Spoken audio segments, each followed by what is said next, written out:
Hey guys, tonight we're slipping into something less comfortable. The daily life of an ordinary person in the Roman Empire. Not a senator, not a gladiator, not even a toga-clad philosopher sipping wine in a marble courtyard. No, tonight, you're just a regular Roman. The kind who doesn't own a single slave, bathes twice a month if the weather's good, and dreams of one day affording shoes that match. So before you get comfortable, take a second to like the video and subscribe, but only if you actually enjoy what I do here. Leave a comment telling me where you're listening from and what time it is for you. Somehow, it's always 2:46 a.m. in Albuquerque. Always. Now, dim the lights, switch on a fan for that soft background hum, wrap yourself in a blanket that's hopefully not woven from goat hair, and let's drift into the gentle nightmare of Roman suburbia. Have you ever wondered what it was like to wake up in a Roman insula, sharing a wall with a blacksmith, a baker, and someone who might be illegally fermenting fish? Did breakfast involve olives, anxiety, and possibly rats? Was plumbing really that impressive? Or just a fancy way to move sewage closer to your neighbor's bed? What did Romans do when their tunic shrank in the wash? Did public toilets bring people together, or just tetanus? And how did you stay sane living with 9 relatives in a room smaller than your modern bathroom? Well, wonder no more. Because congratulations, you've just woken up in 133 CE, deep in the heart of the Roman Empire. You have no central heating, 1 tunic, and a full-time job trying not to be crushed by falling roof tiles. Good luck. You're awakened by the charming sound of your upstairs neighbor emptying last night's chamber pot directly onto the street, or someone's head. It's hard to tell. The room smells like old wine, body odor, and regret because you're living in a 3rd-floor insular apartment with 0 ventilation and approximately 1 goat too many. Congratulations. You live in an insula, which is Latin for good luck, sucker. These are Rome's version of apartment buildings, towering multi-story fire traps stacked like Jenga blocks held together with wishful thinking and brick dust. You're not in the penthouse. You're in the middle, just high enough to get all the rising heat in the summer and none of the prestige. Your walls are thin, your ceiling leaks, and the neighbor's baby has been teething since Caligula. The goat? He's not yours. He belongs to your cousin, who also lives with you. Along with his wife, their 3 children, and at least 1 mystery uncle who sleeps under the table and smells faintly of pickled onions. In total, there are 9 humans, 2 chickens, 1 goat, and a clay shrine to the household gods, all crammed into 1 room the size of your modern kitchen pantry. There's no privacy, unless you count the psychological distance you try to maintain while Uncle Gaius talks in his sleep, loudly, about tax reform. Your sleeping mat is a straw-stuffed sack that's been repurposed more times than you care to remember, once as a makeshift stretcher, once as kindling during last winter's fuel crisis, and once, famously, as a goat bed. You're lying in history, and history itches. You take a deep breath. Bad idea. The air inside your apartment is roughly 30% smoke, 20% dust, and 50% other people's problems. Someone forgot to close the window shutter, so a cool breeze is drifting in. Unfortunately, it's carrying the aroma of the fish market 3 streets down, the tannery across the alley, and the uniquely Roman scent of fermented garum, a fish sauce that smells like seafood and foot trauma. The floor creaks as someone gets up, probably your cousin's youngest child, who's been attempting to train the goat to fetch sandals. You roll over, directly into a warm patch that suggests the goat got there first. You'd complain, but frankly, you're not sure the mattress didn't already smell like that. The building moans, not poetically, structurally. Insulae are notorious for collapsing without warning, especially if they're taller than 5 stories, which yours proudly is. Your landlord says not to worry. Your landlord also hasn't been seen since last Saturnalia. You're pretty sure he's now renting a villa outside Naples with all the money he didn't spend on roof repairs. Outside, the city is already coming alive. Vendors are shouting, cartwheels are clattering over cobblestones, and somewhere nearby, a man is yelling at a dog, or a very small, stubborn child. Possibly both. Welcome to your Roman wake-up call. A symphony of chaos, commerce, and livestock. You shuffle toward the door not because you want to, but because your spine gave up around age 27 and now moves mostly by momentum. You step over 3 sleeping bodies and a pile of tunics that may or may not be clean. There's no such thing as a laundry schedule. There's just sniff and guess. Your daily routine begins not with a shower, but with the hope that your neighbors aren't arguing about rent again. They are. Through the wall, you hear a sharp crash, a loud, "By Jupiter's pants," and something that sounds suspiciously like a chair being weaponized. You glance out the tiny window, a hole in the plaster really, and peer down at the street. It's already coated with, well, a lot of things. Mud, refuse, human waste, an eel, that's new. You try not to breathe too deeply, because the communal bakery chimney just kicked in, and it's blowing soot through your window like some kind of ancient air freshener from hell. On the plus side, it means breakfast is near. On the minus side, so is your neighbor's open-air fish stand, and you haven't even put on your sandals yet. Not that it matters. One broke last week, and you've been pretending to be just really into walking barefoot like a philosopher, ever since. This is your life. Noisy, smoky, cramped, and always just one goat accident away from total breakdown. But hey, you're not on the bottom floor, which is always flooding. You're not on the top floor, which is likely to collapse. You're somewhere in the middle, hanging on by a thread and a very questionable floorboard. And that, in ancient Rome, is what passes for success. You shuffle to the fire pit for breakfast, a chunk of stale bread, some fish sauce, and olives that may or may not have turned. There's no coffee, no eggs, and absolutely no hope. But it's food. Technically. You sit on the floor because chairs are for the rich and stools are for the ambitious. Your table is a slab of wood balanced on 2 amphorae and 1 bucket that used to hold pickled eels. The bucket still smells like it holds pickled eels. You ignore it. Your stomach growls, but not enthusiastically. It knows what's coming. The bread is hard enough to file down bronze. You bang it against the table. It echoes. This is your morning ritual, not eating, but trying to convince yourself that this is, in fact, edible and not just leftover building material. You tear off a piece with the strength of a gladiator and the facial expression of someone reviewing a questionable tax document. Next up, the fish sauce. Garum, a Roman staple made by fermenting fish guts in the sun until they become a liquid that tastes like salt and smells like betrayal. You dab a bit onto the bread because pouring it would just spread the regret faster. It's pungent, intense, and immediately makes your eyes water. You pretend it's from the smoke. There's also olive paste, sort of. It started as olives, then time happened. The color is somewhere between earthy and worrying, and the taste is aggressively bitter. You smear it on your bread, creating a flavor combination best described as sad ocean with notes of despair. There is no butter, there is no jam. The concept of spreadable joy has not reached your part of the empire. You glance over at your cousin, who is gnawing on his breakfast like a man who lost a bet. He shrugs and offers you a bite of his dried fig. It is mostly pit, and you're not entirely sure he didn't find it on the ground.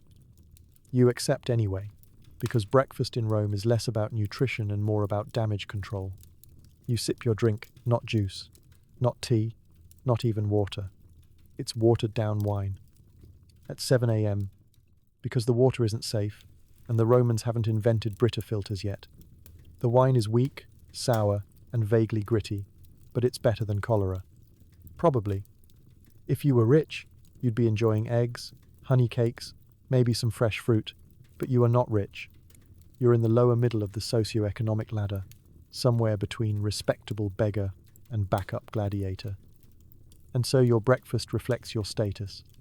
Edible, in the same way chalk technically counts as a mineral. Occasionally, you get lentils or boiled chickpeas. Today is not that day. Today is bread, paste, and a general feeling of being unloved by the gods. You chew slowly, mostly to delay the inevitable. Your jaw pops. You think that's new. The bread tastes like history. Ancient, dense, slightly sandy. You wonder if that crunch was a seed or a pebble. You keep chewing and decide it's best not to know. The goat eyes you jealously. He had hay for breakfast, which sounds bad until you remember it didn't include fermented anchovy juice. Outside, the street is alive with vendors yelling about their superior fish, which somehow smells even worse than the sauce you're currently eating. The baker's boy races past, carrying trays of fresh loaves you'll never afford. You stare at him like he's a mythical creature. Warm bread. Unthinkable luxury. You remember a time, long ago, when someone gave you honey, real honey, on a soft cake. You cried. Not because it was delicious, but because it didn't require a chisel to eat. Someone knocks over a jar of lentils. You consider licking the floor. You decide not to. You have dignity. Somewhere. You reach for a fig, it's shriveled, sticky, and mildly offensive. But it's sweet. And in this breakfast landscape of bitterness and salt, that counts as a miracle. You savor it. For 2 whole seconds. Then it's back to the bread. Your cousin mutters something about, "Next time, we splurge on barley porridge." You laugh.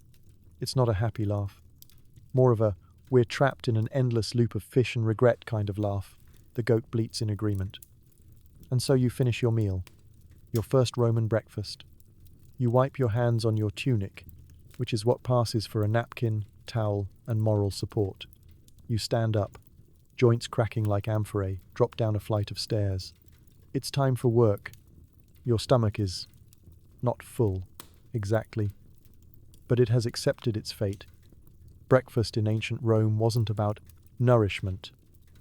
It was about surviving another morning, one dry loaf at a time. You pull on your only outfit, a linen tunic that was once white but now exists in a color best described as ancient beige. It scratches in places you didn't know could itch, and it smells like history. If history were damp. This is your uniform.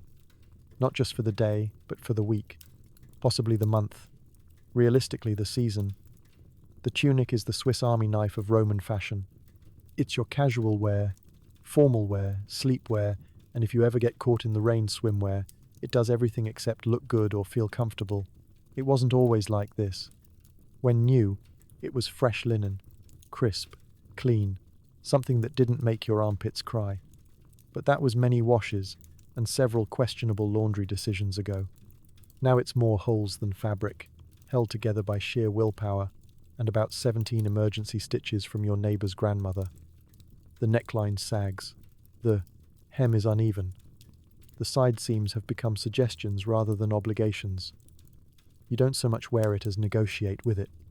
Each morning begins with a tug here, a patch there, and a desperate attempt to convince the tunic to cover all the parts the law requires. Underwear? Optional. Highly optional. If you're lucky, you have a loincloth. If you're unlucky, you are simply free. Free in the way that makes sitting on stone benches a high-stakes gamble. Either way, everything itches. There's a reason Roman statues wear togas. They're hiding the rash. Your tunic, like your dignity, has seen things. Wine spills. Fish sauce splashes. That time you tripped in the forum and slid across 3 days' worth of donkey deposits. It has absorbed your life like a judgmental sponge, and now wears your failures as a permanent scent profile. There is no such thing as seasonal fashion. There's just this tunic, and pray it's not raining. When the weather turns cold, you add a second tunic on top of the first one, and pretend that counts as layering. Congratulations, you are now 30% warmer and 70% bulkier, with zero improvement in style. Washing it is a full event. You haul it to the Phalonica, Rome's version of a laundromat, where your beloved garment will be beaten, trampled, and soaked in a solution of water, and brace yourself urine. Yes, stale urine. Collected in jars by volunteers, red, desperate men with no shame, and used for its ammonia. Effective, yes. Fragrant? Not exactly. You get it back, hopefully. Sometimes they mix up the laundry and you end up with a tunic that belonged to someone much shorter, or worse, a mime. But if it's yours, it'll be damp, stiff, and smell like a centurion's footlocker. You thank the launderer and tell yourself you've never felt fresher. Your belt, a simple rope or strip of leather, does its best to hold the whole situation together. It cinches your tunic into something vaguely flattering, although flattering, in Roman streetwear terms, just means not entirely shapeless. Sometimes the belt breaks. Sometimes you forget it and spend the day adjusting your fabric like a toga-clad burrito. Footwear, if it exists, adds another layer of insult. Your sandals are two scraps of leather held together with hope. They offer no protection against rocks, puddles, or biting insects, and they absolutely do not match your tunic. But no one cares. Matching your outfit wasn't invented until the Renaissance. Of course, some days, you don't wear the tunic. Some days it wears you. Especially after a long shift hauling amphorae or baking bread in a room hotter than Vulcan's armpit. The sweat clings to it, the fabric clings to you, and the lice, oh yes, the lice cling to everyone. There are no delicate cycles, no scented dryer sheets, and certainly no wardrobe changes. You own one tunic, and when it finally gives up and falls apart, you patch it until it becomes more patch than cloth. Eventually, you repurpose the pieces into rags, baby clothes, or if things get really desperate, napkins for special occasions. You pass a wealthy Roman on the street. His tunic is bright, freshly laundered, and dyed with saffron. Yours is earth tone, and not in a fashionable way. But you square your shoulders anyway, because you may look like a sack of sadness, but you've made it this far. This tunic has been with you through every bad date, missed payment, and minor street brawl. It's more than clothing. It's your legacy, your second skin, your constant companion in the relentless struggle of Roman urban survival, and it smells like goat. But you'll allow it. It's time to do your business at the public latrine. A row of stone seats, no stalls, no doors, just eye contact and dignity rapidly dissolving. You share a sponge on a stick with strangers. That's not a joke. It's called a tersorium, and yes, it's a real thing. A communal hygiene tool that lives in a bucket of salt water, vinegar, or if your local sanitation budget has taken a hit just yesterday's leftovers. You grab it, you use it, you dunk it. You pray you're the first person to arrive and not the 10th. Because let's face it, you don't want to be the guy on the receiving end of yesterday's sponge roulette. The latrine itself is a social space. That's right. Where modern society built private stalls with locks, Roman culture said, why not poop and bond at the same time? So you sit, shoulder to shoulder, knees brushing, back straight like you're at a town hall meeting. Only instead of talking politics, you're listening to the guy beside you grumble about last night's beans. Some latrines even had decorative mosaics.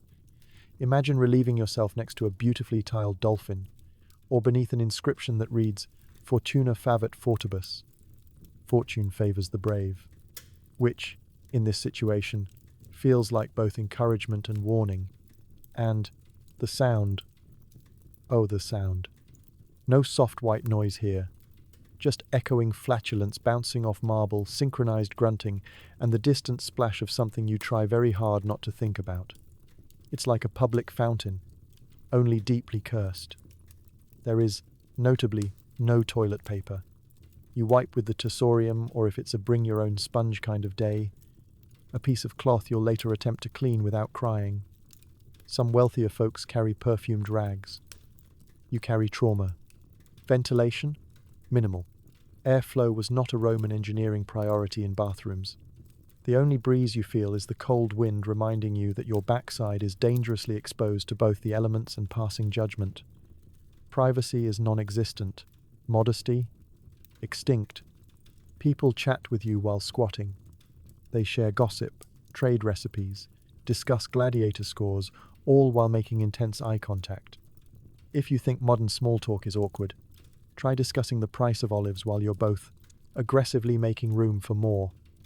The floor is wet. Always. From what, you don't ask. Slipping is a constant threat. Many leave the latrine with a limp and a new fear of puddles, the wise shuffle, the bold regret. And then there's the issue of vermin. Rats love the drainage channels that run beneath the seats. You'll sometimes hear them squeaking below, like tiny sewer critics. Some even poke their heads up to say hello. One Roman writer described getting nipped mid-business. You clench a little tighter at the thought. Of course, you might think, surely the wealthier Romans had better options? Yes, and no. Even in villas, the toilet was often a hole above a cesspit, slightly more private, but not exactly luxurious. And unless you had servants on sponge duty, you were still elbow deep in the same grim business. Public restrooms were often located near markets or bathhouses.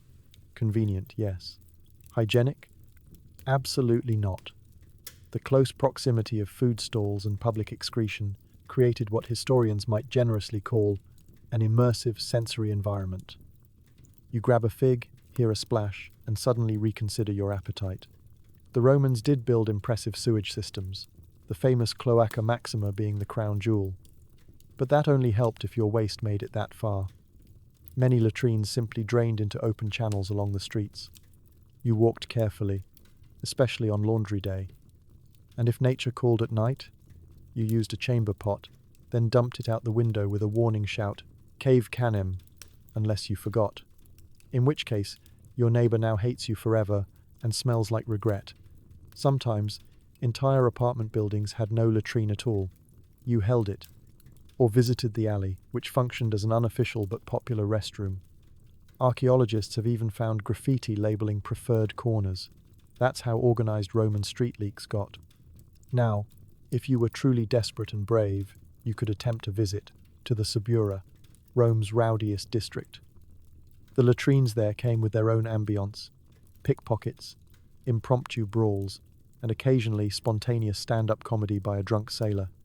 You'd leave with lighter bowels and lighter pockets. And so, you finish your business. You've made it through the gauntlet of shared seating, suspicious puddles, and social urination. You emerge back into the Roman daylight feeling 5% lighter and 100% emotionally damaged. Toileting in ancient Rome wasn't private, pleasant, or particularly clean.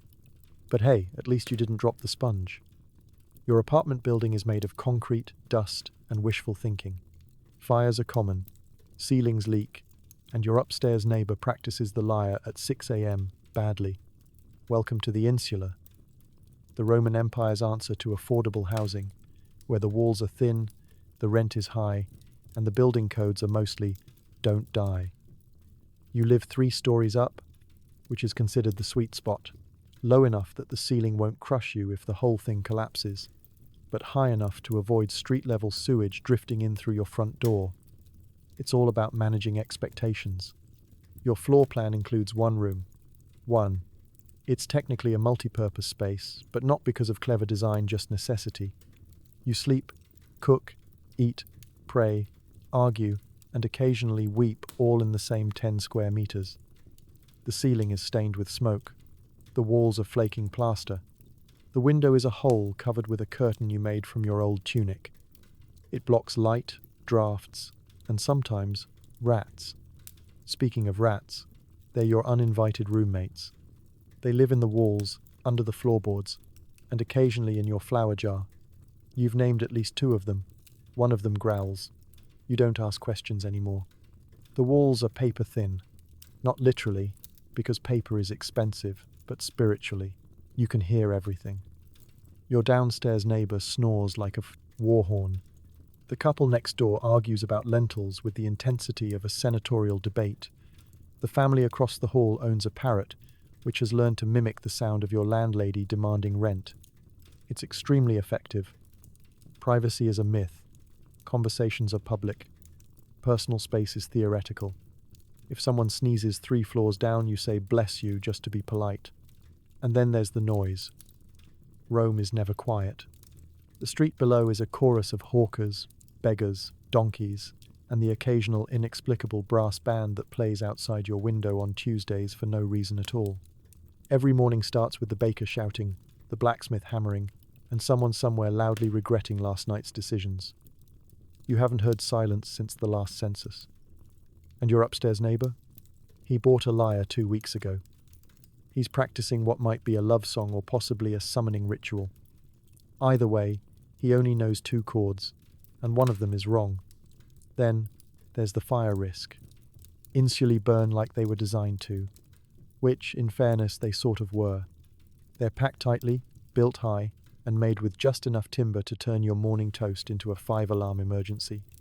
You sleep with a bucket of water next to your bed, not because it helps much, but because it gives you the illusion of control. If a fire breaks out in the bottom level, congratulations, you now live in a vertical chimney. The escape plan is panic. There are no ladders, no fire exits, and your window opens out onto nothing but a busy street and a fishmonger who yells at you when you breathe wrong. Jumping is discouraged. So is hoping. Water damage is the flip side. When it rains, the roof leaks. When it doesn't rain, the pipes leak. You once woke up to a waterfall cascading from the ceiling and discovered your upstairs neighbor had accidentally knocked over his chamber pot. You moved your bed to the other side of the room. It didn't help. Your landlord, Lucius, is a ghost. Not literally, probably. He hasn't fixed anything in 2 years and only shows up on the 1st of every month with a grin and a handout. The stairs are missing 2 steps, the railing wobbles like a drunk senator, and the front door only locks if you yell at it. But when you mention repairs, Lucius says something vague about imperial delays and disappears in a puff of excuses. Rent is due in sestertii, and it's always slightly more than you remembered. You pool coins with your cousin, who technically moved out 6 months ago but still sleeps on your floor because his new insula collapsed. Nobody was surprised. Still, there are some upsides. You're close to the market, you know your neighbors maybe too well, and there's a certain camaraderie and shared suffering. Like when the building shakes slightly, and everyone pauses mid-chew to wonder if it's the wind or just structural fatigue. Then you all shrug and go back to eating. You've learned to live with the chaos, to tune out the lyre, ignore the leaks, and accept that the floor creaks like it's actively trying to unalive you. This is your home. Your loud, crowded, precariously stacked Roman shoebox in the sky. You may never know peace, quiet, or working plumbing, but you do know where every crack in the wall is. And that, in Rome, is what we call character. Whether you're hauling bricks, baking bread, or selling figs by the roadside, work starts early and ends when your spine does. There are no weekends, no holidays, just one long march toward exhaustion. There is no rise and grind attitude. There is only rise and pray your joints hold out. You wake up with the sun, not because you're eager, but because the shouting has already started in the street and someone knocked over a fruit cart. Again.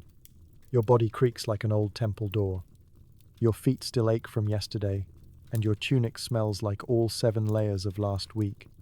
You gulp down your fish sauce-flavored regret, aka breakfast. Strap on your sandals, one of which is just rope pretending to be footwear, and step out into the chaos. The air is thick with dust, shouting, and the smell of hot donkey. Someone's already arguing over barley prices, and it's not even fully light out. Your job? That depends on your luck, your lineage, and how recently you've offended the gods. Maybe you're a porter, hauling crates that weigh more than your self-esteem.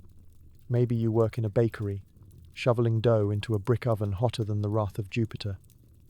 Maybe you're a street vendor, standing in the same spot for 12 hours yelling, "Figs, freshish figs," until your throat goes numb and your soul begs for death. Whatever the case, your day involves dirt, sweat, and repetitive motion injuries that haven't been named yet. If you're hauling cargo, your job is simple. Pick things up and don't drop them, even when the cobblestones are slippery, even when the customer's yelling, even when your shoulder dislocates itself like it's tired of the whole situation. And then there's the boss. He's not a manager, he's a mini dictator with sandals. He never lifts anything heavier than a coin purse, but somehow he's always shouting, always watching, always docking pay because you sneeze during peak fig hours. If you're a woman, work doesn't stop at the city gates. It continues at home. You cook, clean, weave, fetch water, raise children, tend animals, barter at the market, and pretend your husband's lice haven't moved into your half of the bed. It's not doing it all. It's doing everything and still getting blamed for the bad bread. Maybe you're a construction worker, helping build Rome brick by brick. The pay is better slightly. The danger is worse dramatically. You climb scaffolding made of hopes and twine, haul limestone up creaking ramps, and duck when marble blocks swing past your head. Safety regulations consist of don't fall, and if you do, land on something soft, like another worker. Some people work in public baths, shoveling coals, scrubbing stone floors, and pretending not to notice when senators drop passive-aggressive political gossip into the steam.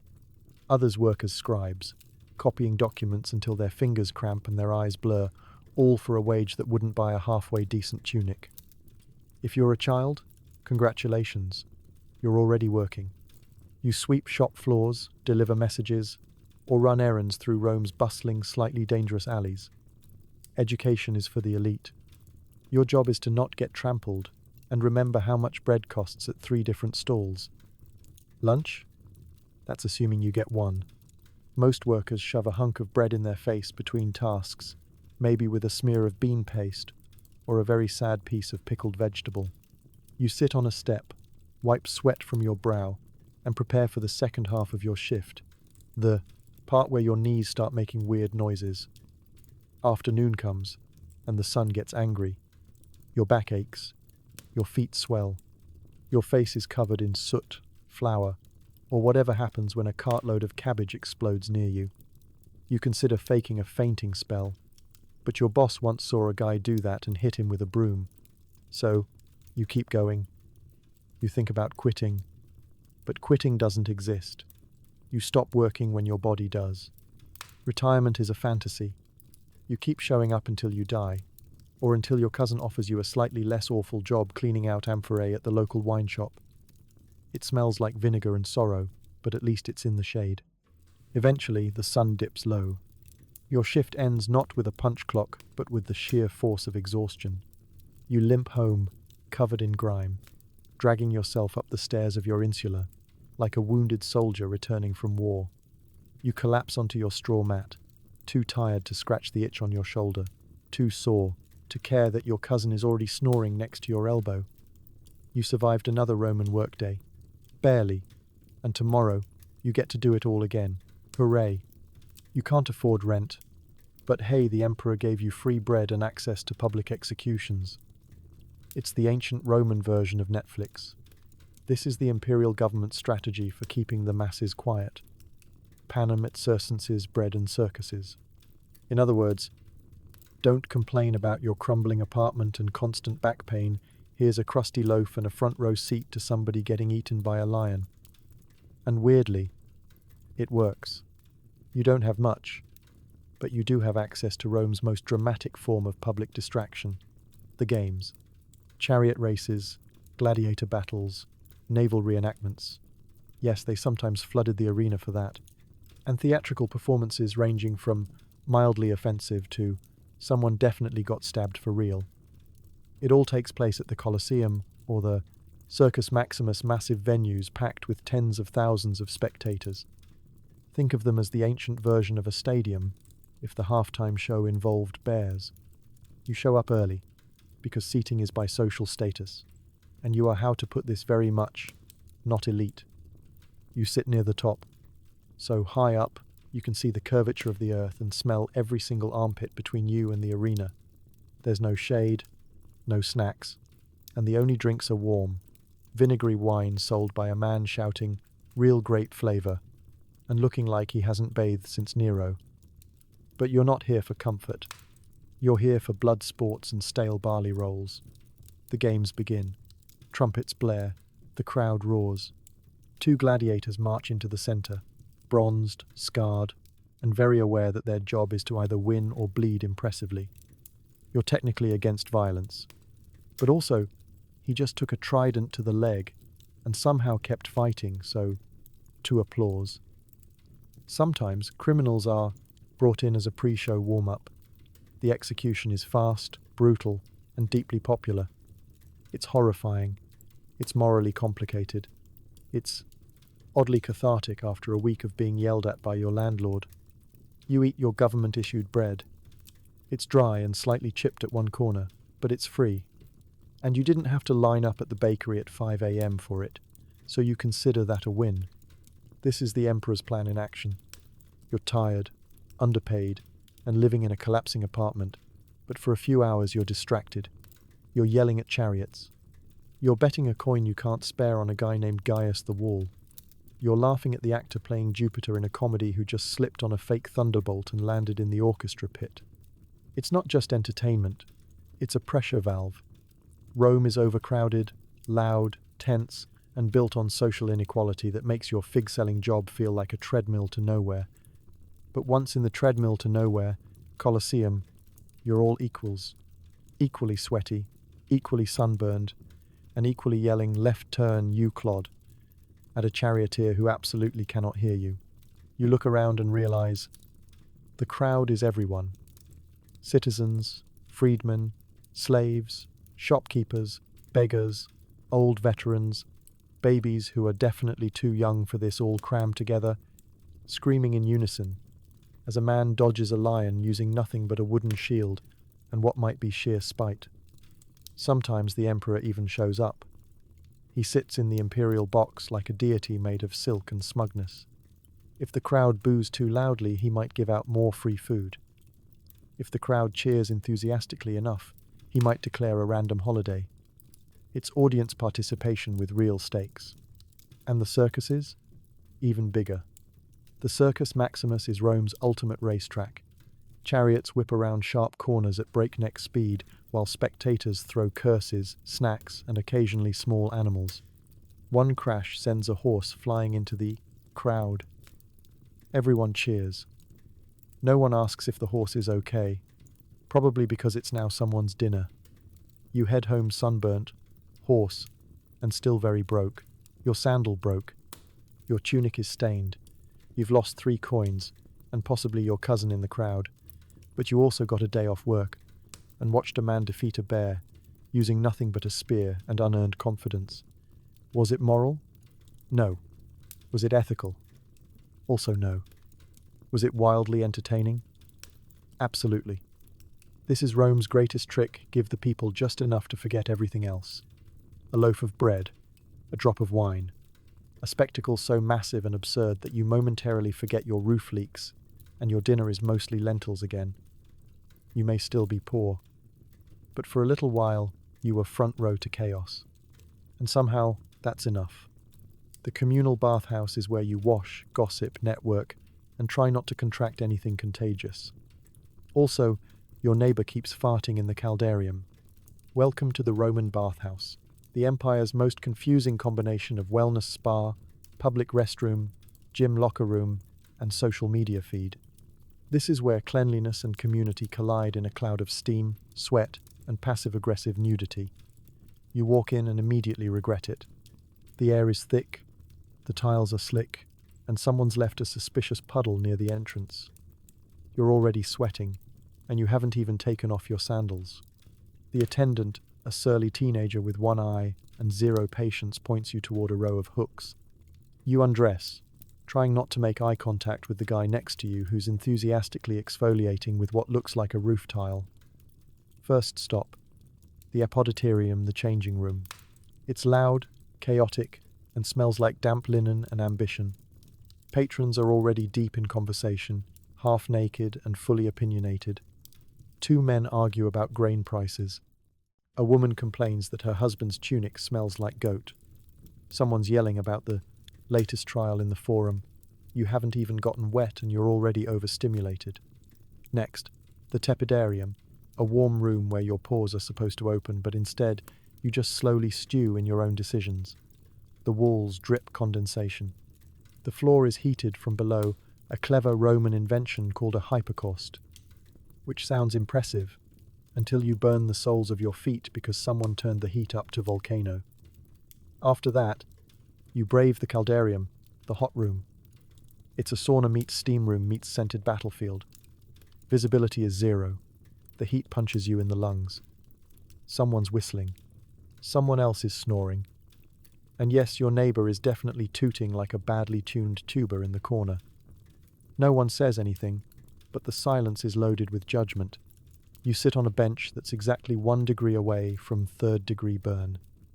Across from you, a senator is discussing imperial policy while a slave scrapes dead skin off his back with a curved blade called a strigil. The senator doesn't pause. just gestures vaguely as if exfoliation and legislation naturally go hand in hand. The bathhouse is more than just a hygiene stop. It's where business deals are made, reputations are ruined, and gossip spreads faster than ringworm. You overhear a baker negotiating a grain shipment, a merchant plotting to undercut his rival, and two women whispering that someone's husband has been seen sneaking off with a flute player, possibly male, possibly not a flute player. Time for your scrub. You lay on a marble slab while a bath attendant who has the build of a retired gladiator and the gentleness of a dropped brick scrapes the grime off your body with the same energy one might use to remove barnacles from a boat. You're not sure if you're cleaner or just rawer. Either way, you thank him with a coin and a trembling nod. You rinse off with a bucket of warm water that is absolutely not warm anymore. It's tepid, which, in Roman bath terms, means one step above haunted pond. You get goosebumps, and so does the guy next to you. You both pretend not to notice. Now it's onto the frigidarium, the cold plunge pool. This is the part everyone pretends to enjoy but secretly dreads. You step in and immediately question every life decision that led to this moment. Your body seizes, your breath leaves. You have never been more awake. Somewhere, a philosopher once said this is good for circulation. You briefly consider finding and punching him. Once you're cleanish, frozen, and slightly traumatized, you head back to the changing room. Your clothes are damp because someone definitely knocked over a wine jug near the tunic hooks. You put them on anyway because modesty is relative and the bathhouse has stripped you of all pride. As you exit, someone hands you a fig and a piece of gossip. The fig is questionable, the gossip is juicy. Apparently, the governor's wife was seen bathing with a poet. Again, you file that away for later. It's going to make dinner conversation a lot more entertaining than the lentil stew. So yes, the bathhouse is a place to get clean. But it's also a battlefield of egos, elbows, and errant bubbles. It's where strangers see more of you than your doctor does. Where everyone is equal. Except the guy who brought scented oil and a personal masseuse. He's definitely winning. You leave feeling lighter. Not because you're clean, but because the heat has extracted all moisture and at least 70% of your will to live. Still, you'll be back tomorrow, because in Rome the bathhouse isn't optional. It's a lifestyle. Roman laundry involves urine, shouting, and a lot of scrubbing. You hand your clothes to a Fullonica worker and pray they come back smelling less like last week. The Fullonica is not a serene washhouse. It's a noisy, smelly, bustling madhouse of fabric, foam, and fury. You arrive with your tunic in a bundle, and the vague hope that whatever's growing in it hasn't developed sentience yet. The air hits you first a heady bouquet of ammonia, mildew, and damp wool. It's a scent that whispers, "Turn back," but you're already ankle, deep in puddles of questionable origin. You step inside, clutching your clothes and your last shred of dignity. A Fuller, the Roman version of a laundry worker / fabric wizard / hardened soul survivor, snatches your bundle and tosses it into a pile that already contains enough grime to start its own civilization.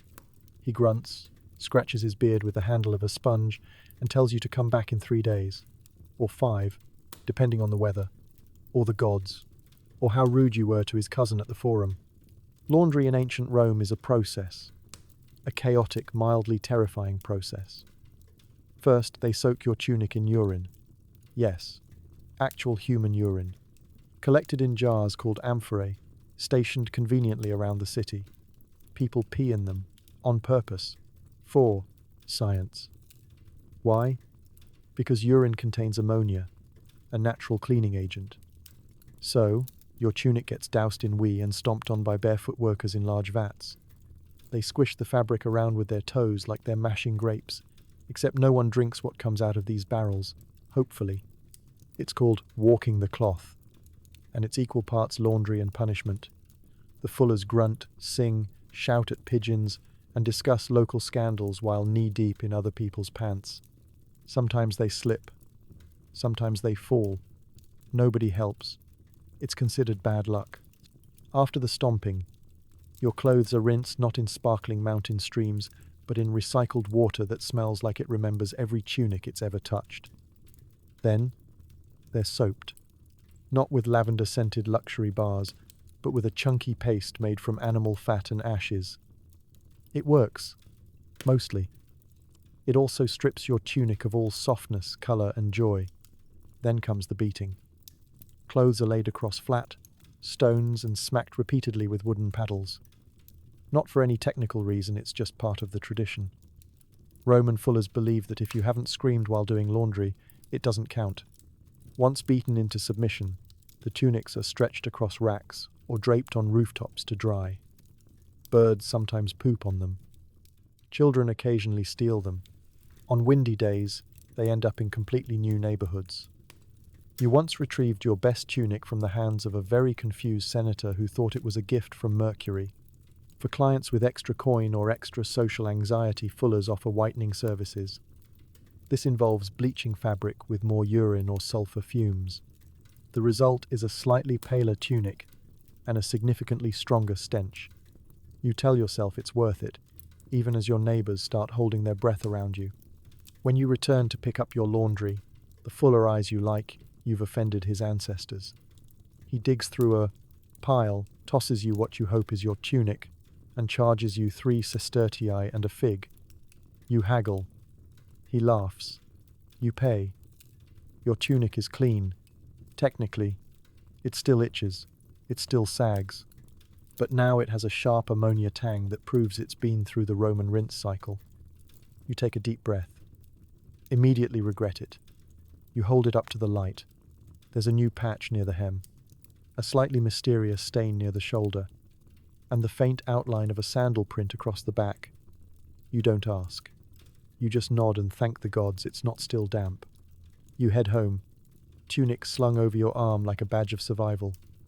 It swings with each step, a rhythmic reminder of what it endured.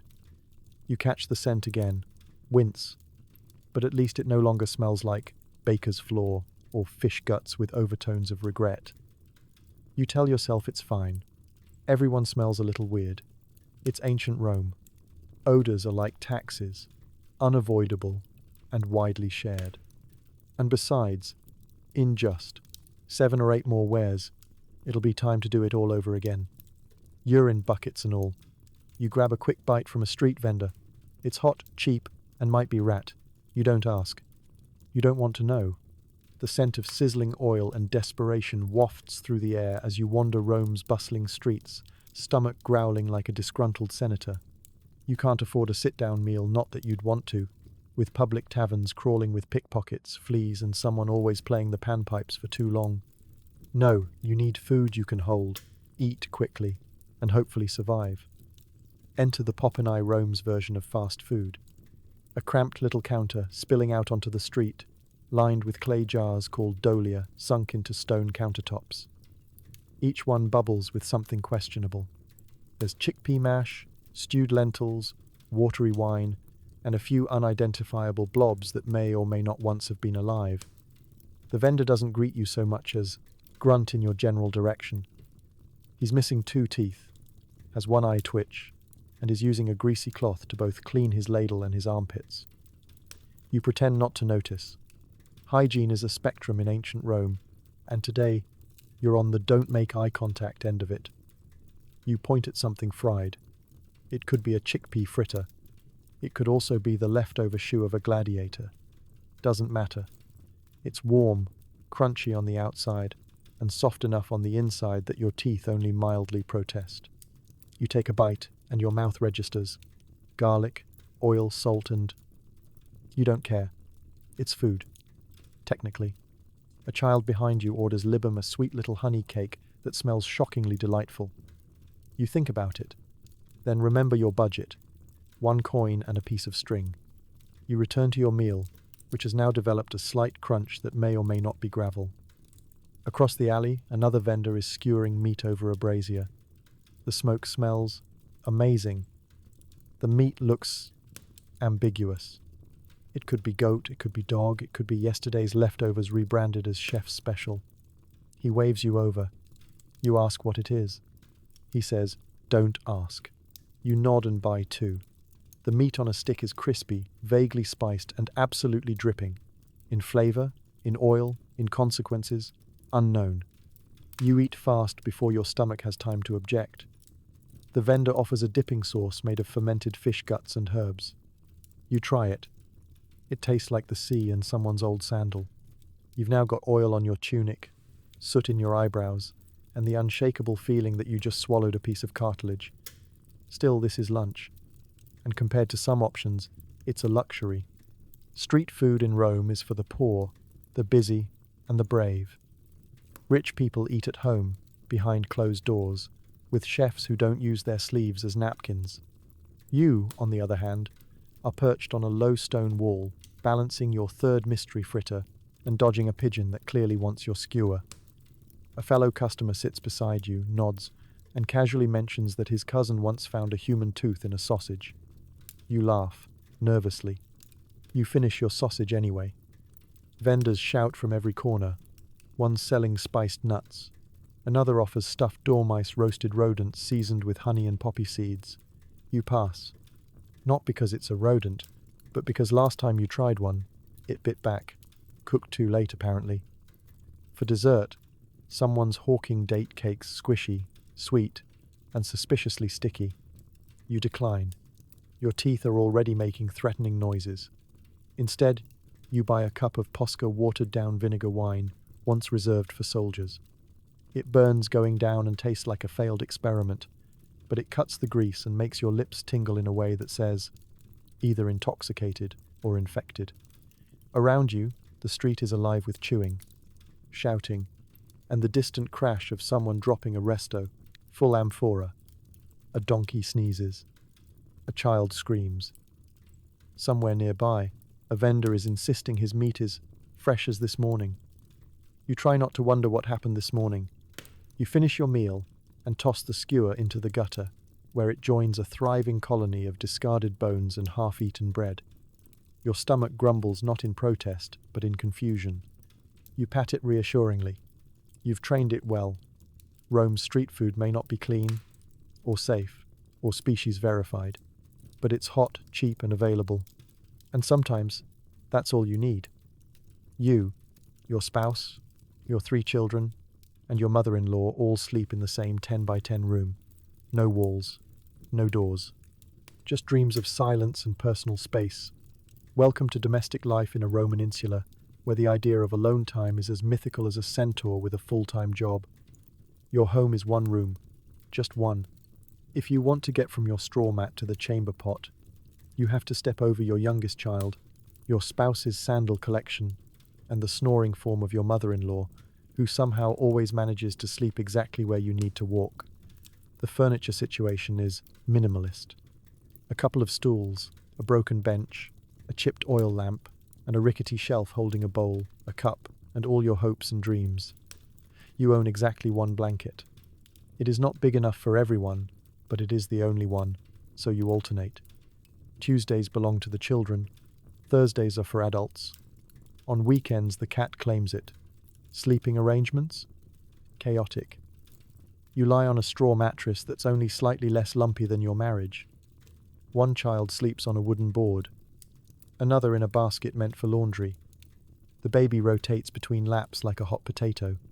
Your mother-in-law has the good corner, which she defends with the territorial ferocity of a wild boar. There's no such thing as a quiet night. Someone is always coughing. Someone else is sleep-talking in Latin. One of the kids wets themselves. The cat knocks over the oil lamp, and your spouse sits up in the dark and starts listing household expenses for no reason at all. Peace is a concept you've only heard about from philosophers. Getting dressed in the morning is a group activity. Everyone turns away politely, then immediately forgets and resumes eye contact. You learn to change tunics under blankets, behind curtains, or just very quickly while shouting, "Don't look." Spoiler, they look. Arguments happen. Loudly. Usually over food, or space, or socks. You don't technically own socks, but that doesn't stop your middle child from accusing everyone of stealing them. Your spouse insists the goat is the real problem. You insist it's your mother-in-law. The goat agrees with no one.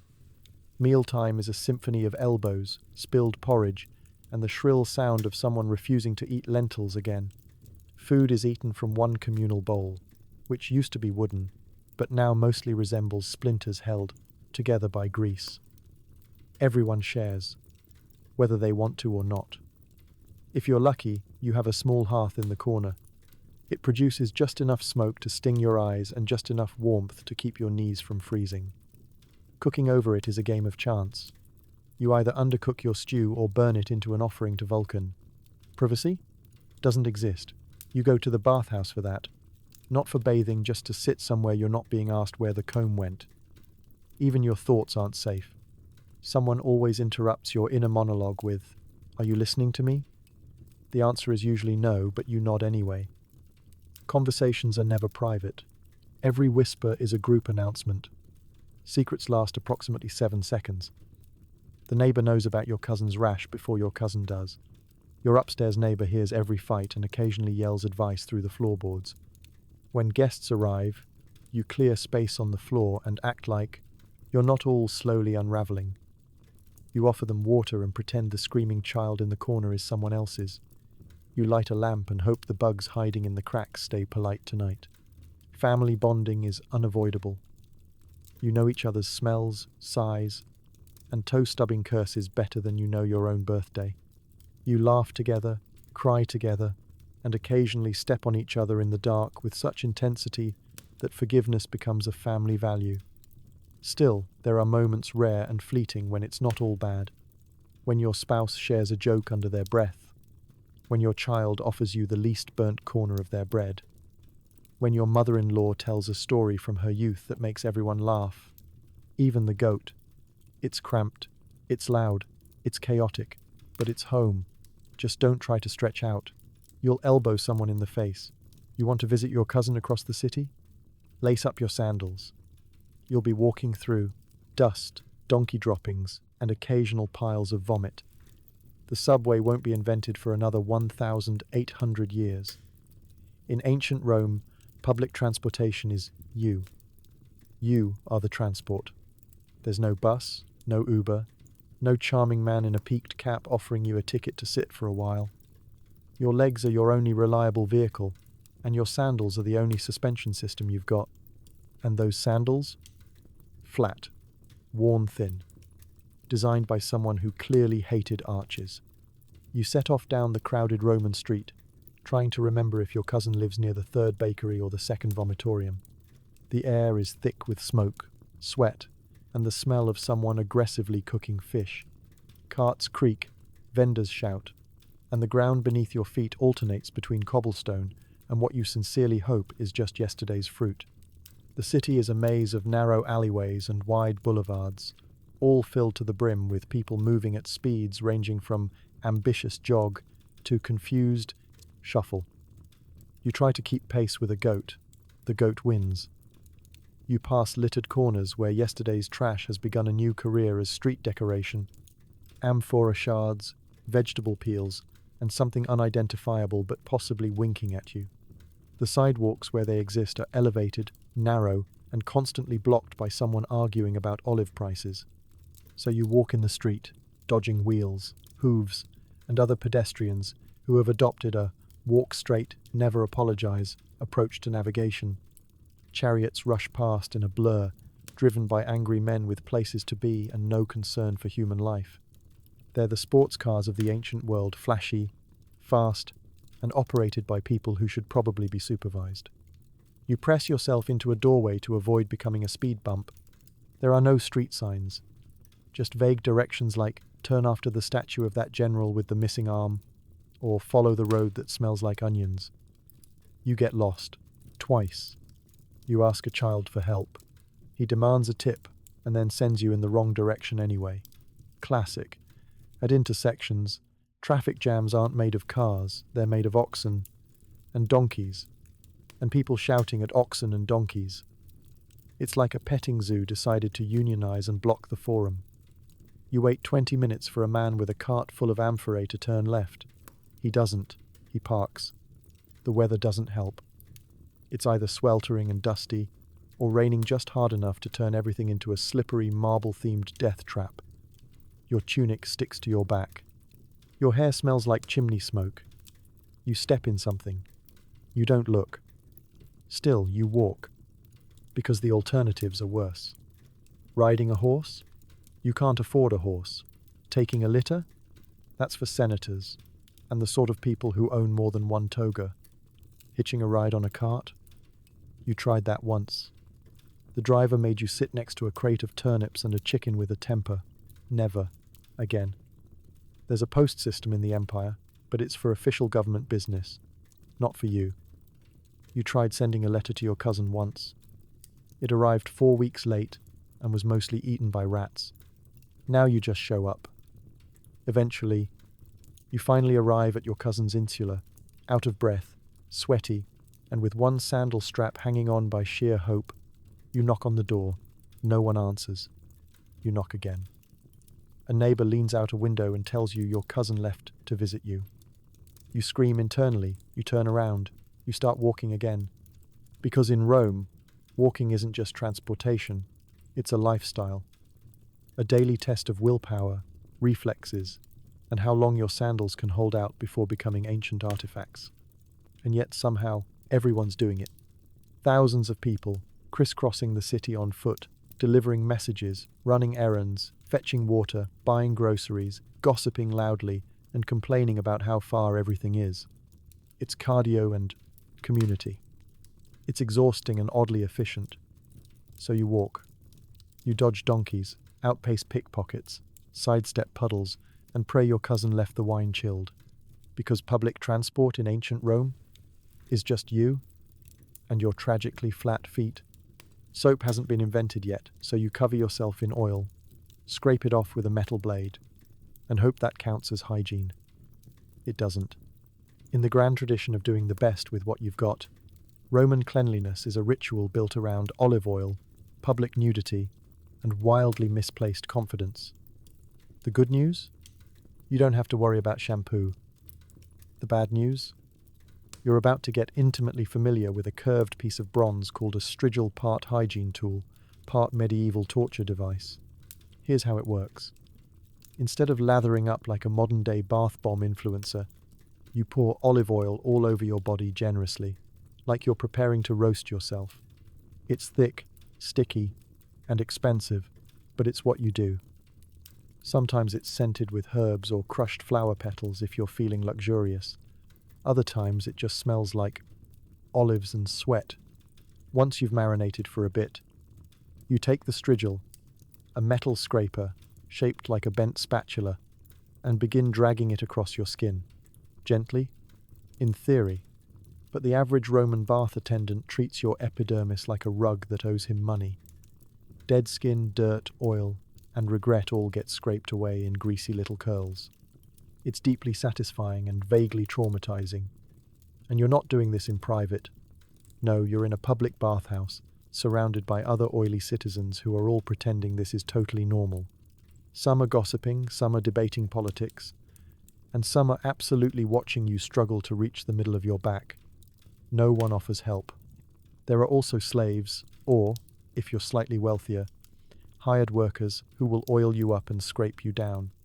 These men know every tuva, curve, crease, and complaint a body can make. They do not ask questions. They do not accept criticism. They work with efficiency and a level of detachment that says, "I've seen too much." After the scraping, you rinse. Not in a shower, of course. Showers won't exist for many centuries. Instead, you ladle tepid water over yourself, or if you're lucky, someone dumps a bucket over your head. The water runs down in oily rivulets and puddles at your feet, forming a shiny slip hazard that has taken down more than one unsuspecting senator. Hair washing? That's optional, risky, and entirely based on superstition. Some Romans believed washing the head too often made you weak. Others just didn't bother, relying instead on combs, perfumes, or elaborate lies. You once met a man who claimed his hair smelled like myrrh. It definitely didn't. It smelled like damp goat. Your teeth? Well, you might brush them with a twig or rub them with crushed charcoal and oyster shells. It doesn't help. Breath still smells like old fish and vinegar, and dental hygiene is more about not actively dying of tooth rot than looking minty fresh. For body odor, there's perfume. Lots and lots of perfume. You douse yourself in it like a teenage boy before prom. Strong scents like cinnamon, frankincense, or imported musk are popular anything that can mask the lingering aroma of sweat, smoke, and existential despair. The goal isn't clean, it's less offensive. And deodorant? It doesn't exist. The closest thing is a paste made from alum or crushed minerals. You apply it with a stick, mutter a prayer to Venus, and carry on hoping no one lifts your arm too quickly. Still, cleanliness is important in Rome, at least as a social performance. A clean person is seen as respectable, civilized, and less likely to offend the gods. So you go through the motions. You scrape, you rinse, you perfume. You try not to think about the fact that you're standing barefoot in a room that hasn't been properly scrubbed since Caligula was a teenager. You leave the bathhouse glistening like a fresh olive and slightly dizzy from the heat. Your skin feels raw, your hair's still damp, and your tunic clings uncomfortably because your armpits are still leaking oil. But you look clean. You smell better. You probably aren't, but you look it. And that in Rome is enough. You have a fever? Your doctor suggests balancing your humours. Translation: get bled, eat a boiled onion, and prepare your will. Welcome to healthcare in ancient Rome. A thrilling combination of herbal guesswork, religious superstition, and medical advice that sounds like it was shouted across a forum during a thunderstorm. You're not sick. You're imbalanced. Your humours, the sacred bodily fluids of Roman medicine, are out of whack. According to Galen, the go-to guy for all things squishy, your body runs on 4 fluids: blood, phlegm, black bile, and yellow bile. If those words made your stomach shift, congratulations. You now understand ancient medicine. These humours are supposed to be in perfect balance. If you're sneezing, sweating, vomiting, or just feeling generally cursed, it's probably because your bile-to-blood ratio is doing the cha-cha. Your local medicus, not a fully trained physician, but someone who owns a sharp knife and a jar of leeches, tells you the solution is simple: bloodletting. This could mean a nice little nick on the arm, or, if he's feeling ambitious, a deep cut near a major vein. The idea is that letting out bad blood will make your fever go away. It won't, but it will make you lie down. If bloodletting doesn't work, he recommends diet adjustments. By diet, he means one of the following: a boiled onion to draw out the sickness, garlic paste applied directly to your armpits, or wine with crushed rose petals and honey. You ask if the honey helps. He says it's mostly for morale. Oh, and if you're feeling particularly bad, a pigeon tied to your forehead. That's not a joke. It was a real Roman treatment. The theory was that the pigeon would absorb the fever. The pigeon had no comment. Hospitals do exist, but they're mostly for soldiers.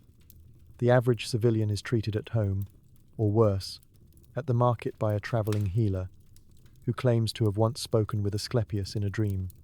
His toolkit includes twine, a bronze scalpel, and a bottle of something labelled snake extract. He charges you 2 coins and keeps your shoes. If your symptoms persist, and let's be honest, they always do, it's time to make an offering, not to the doctor, but to the gods. You shuffle off to the nearest temple of Aesculapius and leave a small figurine of the afflicted body part. Sore leg, clay thigh, eye infection, ceramic eyeball, terminal despair. Try a full-body sculpture. There you pray. Not for healing, just for a diagnosis that doesn't involve the words plague, boils, or again. If you're wealthy, your treatment is fancier but not better. Rich Romans hire private physicians from Greece, which sounds cultured until you realize their methods are just more expensive versions of the same leech and prayer routine. One of them offers you a poultice made from crushed beetles and goat urine. You decline, then sneeze, and he applies it anyway. Surgery is available if you're brave, desperate, and not particularly attached to your blood. Anesthesia doesn't exist. Pain management? Bite on a stick. The surgeon's main qualification is that he's removed at least one other spleen, and that patient might have survived. You take your chances and immediately regret it. For broken bones, the solution is splinting with sticks and cloth, followed by weeks of bed rest, groaning, and accusations that you're faking it to avoid your chores. For a toothache, there's no dental coverage, just pliers, patience, and something vaguely flammable to bite down on. Also, a neighbor who insists the pain is in your mind. Plague, it's best not to talk about it. If the plague hits your neighborhood, the cure is simple. Burn everything, leave town, and hope the gods are in a good mood. Physicians flee first. The rest of you are left behind with garlic necklaces, ritual chants, and the knowledge that your public latrine is not helping the situation. Still, somehow, people survive.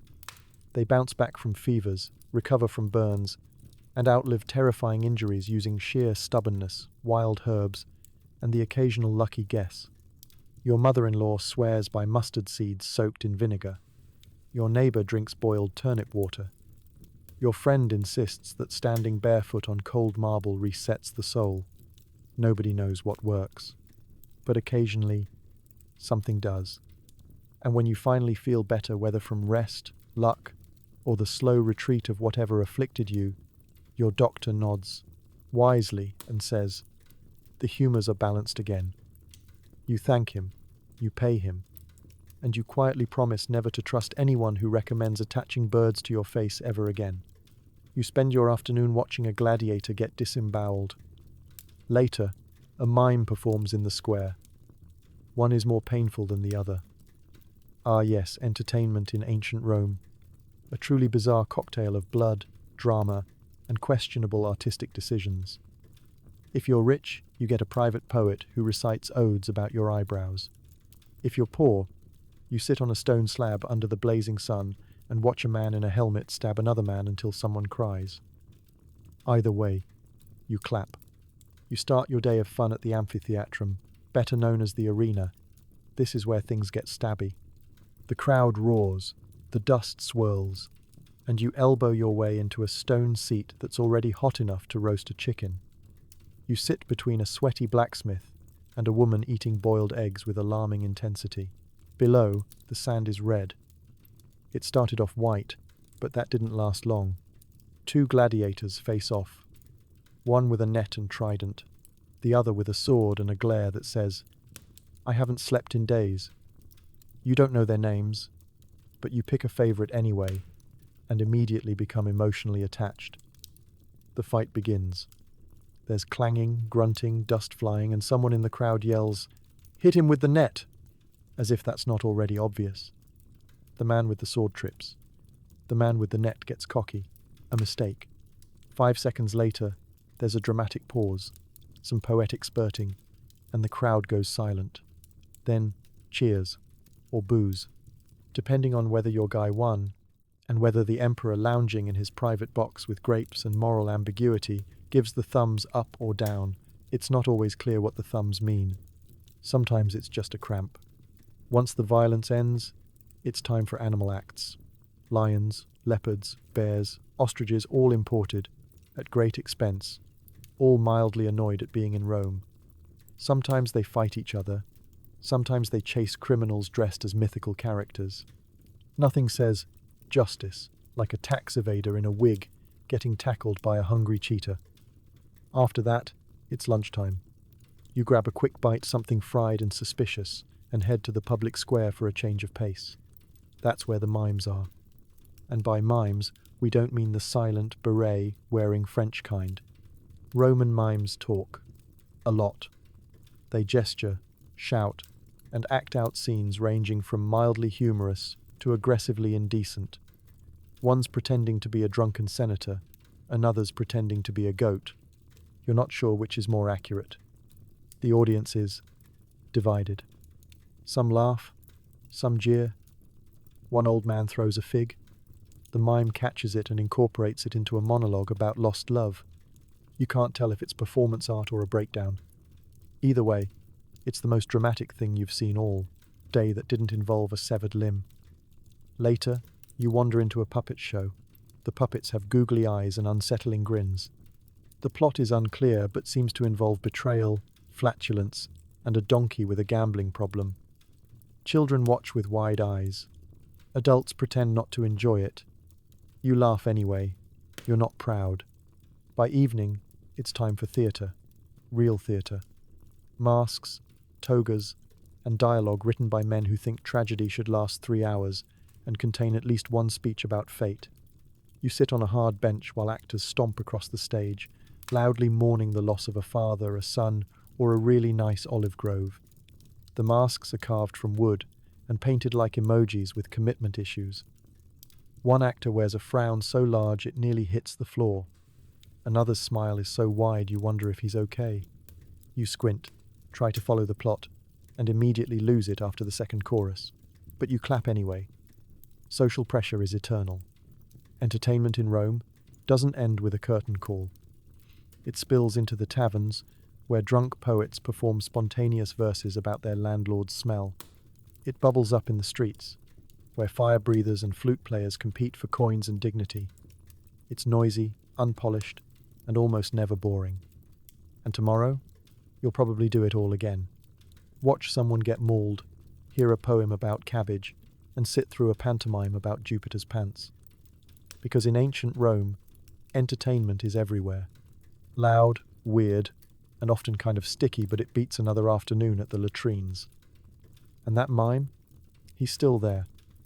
Still pretending to be a goat, and somehow nailing it. Tonight's meal, lentils. Again, if you're lucky, someone brought over a scrap of goat meat. If you're unlucky, it's still moving. Dinner in ancient Rome for the average citizen, not the toga-wearing elite reclining on ivory couches, is more of a humble, hopeful ritual than a feast. There's no chef, no appetizer course, and absolutely no dessert unless you count half a fig and an apology. You begin by lighting the oil lamp, which sputters like it knows what's coming. The room glows with a soft orange light and the gentle scent of burning flax and stale air. Your spouse stirs a pot of lentils that has been cooking for the better part of the afternoon. It was lentils yesterday. It will be lentils tomorrow. You are, in essence, now part lentil. The stew bubbles thickly more sludge than soup, with a consistency that could patch a wall. The smell is earthy, slightly sour, and somehow always reminds you of your uncle's sandals. But it fills the stomach, and that's the goal. On good days, the lentils are seasoned with vinegar, or perhaps a few flakes of dried herbs. On great days, there's garlic. On bad days, there's texture. Suspicious, chewy, definitely not a lentil texture. You sit on a low stool, or the floor chairs are for special occasions, and your spine is already halfway gone from the day's labor. The family gathers around the one chipped bowl that hasn't been used to collect roof drips. Everyone gets a spoon, or a shard of pottery shaped like a spoon, or their fingers. Tonight, you're feeling fancy. You've got olives too, black ones, slightly wrinkled, slightly oily, and stored in a clay jar that once contained pickled something or other. The children fight over them. Your mother-in-law insists she needs at least 7 for her bones. You get 2. One of them has a pit. If you're very lucky, someone traded for meat. Not a lot, just a hunk of goat that looks like it lost the fight. It's been boiled, reboiled, and possibly forgotten on the hearth before someone remembered it was edible. You chew some more. Eventually it gives up. You don't ask which part of the goat it was. You just nod politely. Bread is on the table, too dense, dark, and perfect for self-defense. It's made from coarse, ground flour, baked into a disc roughly the consistency of roof tile, and lovingly described by locals as chewy with undertones of gravel. You dip it into the lentils to soften it. It doesn't soften. You pretend it's rustic. For drink, there's Posca, a classic blend of water and sour wine vinegar. It's tangy, weirdly bracing, and popular among soldiers and people who've given up on taste. You drink it because it's safer than plain water, which, thanks to the city's plumbing, often includes bonus microbes and the occasional accidental fish. Conversation during dinner is limited. Everyone's chewing, or thinking about chewing, or considering how long they have to chew before the lentils stop tasting like regret. Someone eventually makes a joke. It's about the goat. Everyone laughs, even the baby, who is mostly laughing because someone else is laughing. It's a nice moment. After the main course, there might be a little fruit, a bruised pear or a handful of dates if you're flush with luck, and your neighbor didn't borrow them again. One time, a friend brought over honey cakes, and you almost proposed to him on the spot. He said no. You're still not over it. Cleanup is fast. There are no forks, no plates, and no fancy glassware. Just one pot, a few wooden bowls, and the lingering scent of garlic and family dynamics. Someone licks the spoon. Someone else yells about it. The goat scrap gets offered to the cat, who sniffs it and walks away. Even the cat has standards. You sit back, full in the technical sense, and stare at the ceiling while your stomach negotiates with your brain about what just happened. Was it dinner? Yes. Was it satisfying? Debatable. Will you have the exact same thing tomorrow? Absolutely. And yet, there's something comforting about it all. The rhythm of the pot bubbling, the sound of children bickering over olives, the warmth of shared exhaustion around a shared meal. It's not luxurious. It's not even fully appetizing. But it's life. And somehow you're still hungry for more, even if it's just more lentils. You collapse on your sleeping mat and pull your only blanket over yourself. It smells like last month. Something is crawling on your leg. You choose not to investigate. Because at this point it's not about comfort, it's about surrender. Welcome to nighttime in ancient Rome, where sleep is less of a restful experience and more of a gamble involving straw, sweat, and your neighbor's nocturnal digestive habits. You lie back, exhale, and immediately inhale something dusty, possibly the roof, possibly whatever just fell off of it. Your bed, if we're being generous, is a straw-stuffed sack that rustles like a forest floor and pokes you in places you didn't know could itch. It's flattened in the middle from years of your body giving up in exactly the same spot. The corners curl up like a dying scroll, and the entire thing smells like feet and fermented dreams. The blanket situation is equally tragic. You have one. It's wool. It's heavy. And it has the uncanny ability to feel simultaneously damp and crispy. You try to ignore the mystery stain near the edge and the persistent whiff of vinegar. Was it cleaned recently? Define cleaned. Was it dropped in water? Possibly. Was that water clean? No. Mosquitoes buzz in with the confidence of Roman senators and the bite radius of a small wolf. You swat blindly in the dark, miss, and give up. Somewhere nearby, a flea is setting up camp. A louse starts a family. You feel the slow, inevitable embrace of shared living with insects. And let's not forget the noise. Ancient Rome doesn't sleep. It mutters, groans, argues, and occasionally bursts into spontaneous applause if someone drops a jug down the stairs. You hear a dog barking. Then another. Then what sounds like two drunk men yelling about fish. You roll over. Someone coughs on the floor above you with the force of a catapult. Your ceiling creaks ominously. It's fine. Your family is also here, in the same room. Of course, there are no walls, just bodies, sleeping, snoring, mumbling, breathing heavily.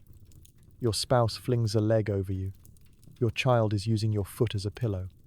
Your mother-in-law whispers a prayer to Jupiter and then snores like a clogged drain.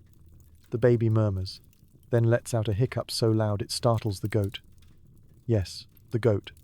It's inside now. Privacy? Gone. Personal space? Mythical. Comfort? Highly theoretical. And yet, somehow, you start to drift off. You find a pocket of warmth where the blanket hasn't betrayed you yet. Your legs settle into a position that doesn't involve sharp straw shards. Your ears tune out the noise until it becomes background ambience, the ancient Roman version of white noise, barking, farting, muttered curses, and the occasional thud. Your last thoughts before sleep are mildly concerned. Did you lock the door? Do you even have a door? Is that dripping water or something alive? You make a mental note to care tomorrow. For now, you choose peace. But sleep in ancient Rome isn't always linear. You'll likely wake up again when someone rolls into you, or when the neighbor's lyre practice begins at the criminal hour of sunrise, or when a rooster outside mistakes 3 a.m. for morning. If you're wealthy, you get a proper bed wooden, with a mattress made of wool or feathers, and maybe even a pillow that hasn't been through a minor flood. But you're not wealthy. You're a working-class Roman. Your pillow is a folded tunic. Your lullaby is your neighbor's indigestion. Sometimes, if the night is hot, you'll sleep with the window open, which means more air, more bugs, and the gentle scent of whatever the tanner down the street dumped into the alley. If it's cold, you huddle together, limbs overlapping like a game of familial Tetris, all in the desperate pursuit of shared body heat and the illusion of coziness. And yet, despite it all, you sleep, because your body is exhausted, your mind is numb, and your muscles are too tired to care if you're being nibbled by wildlife.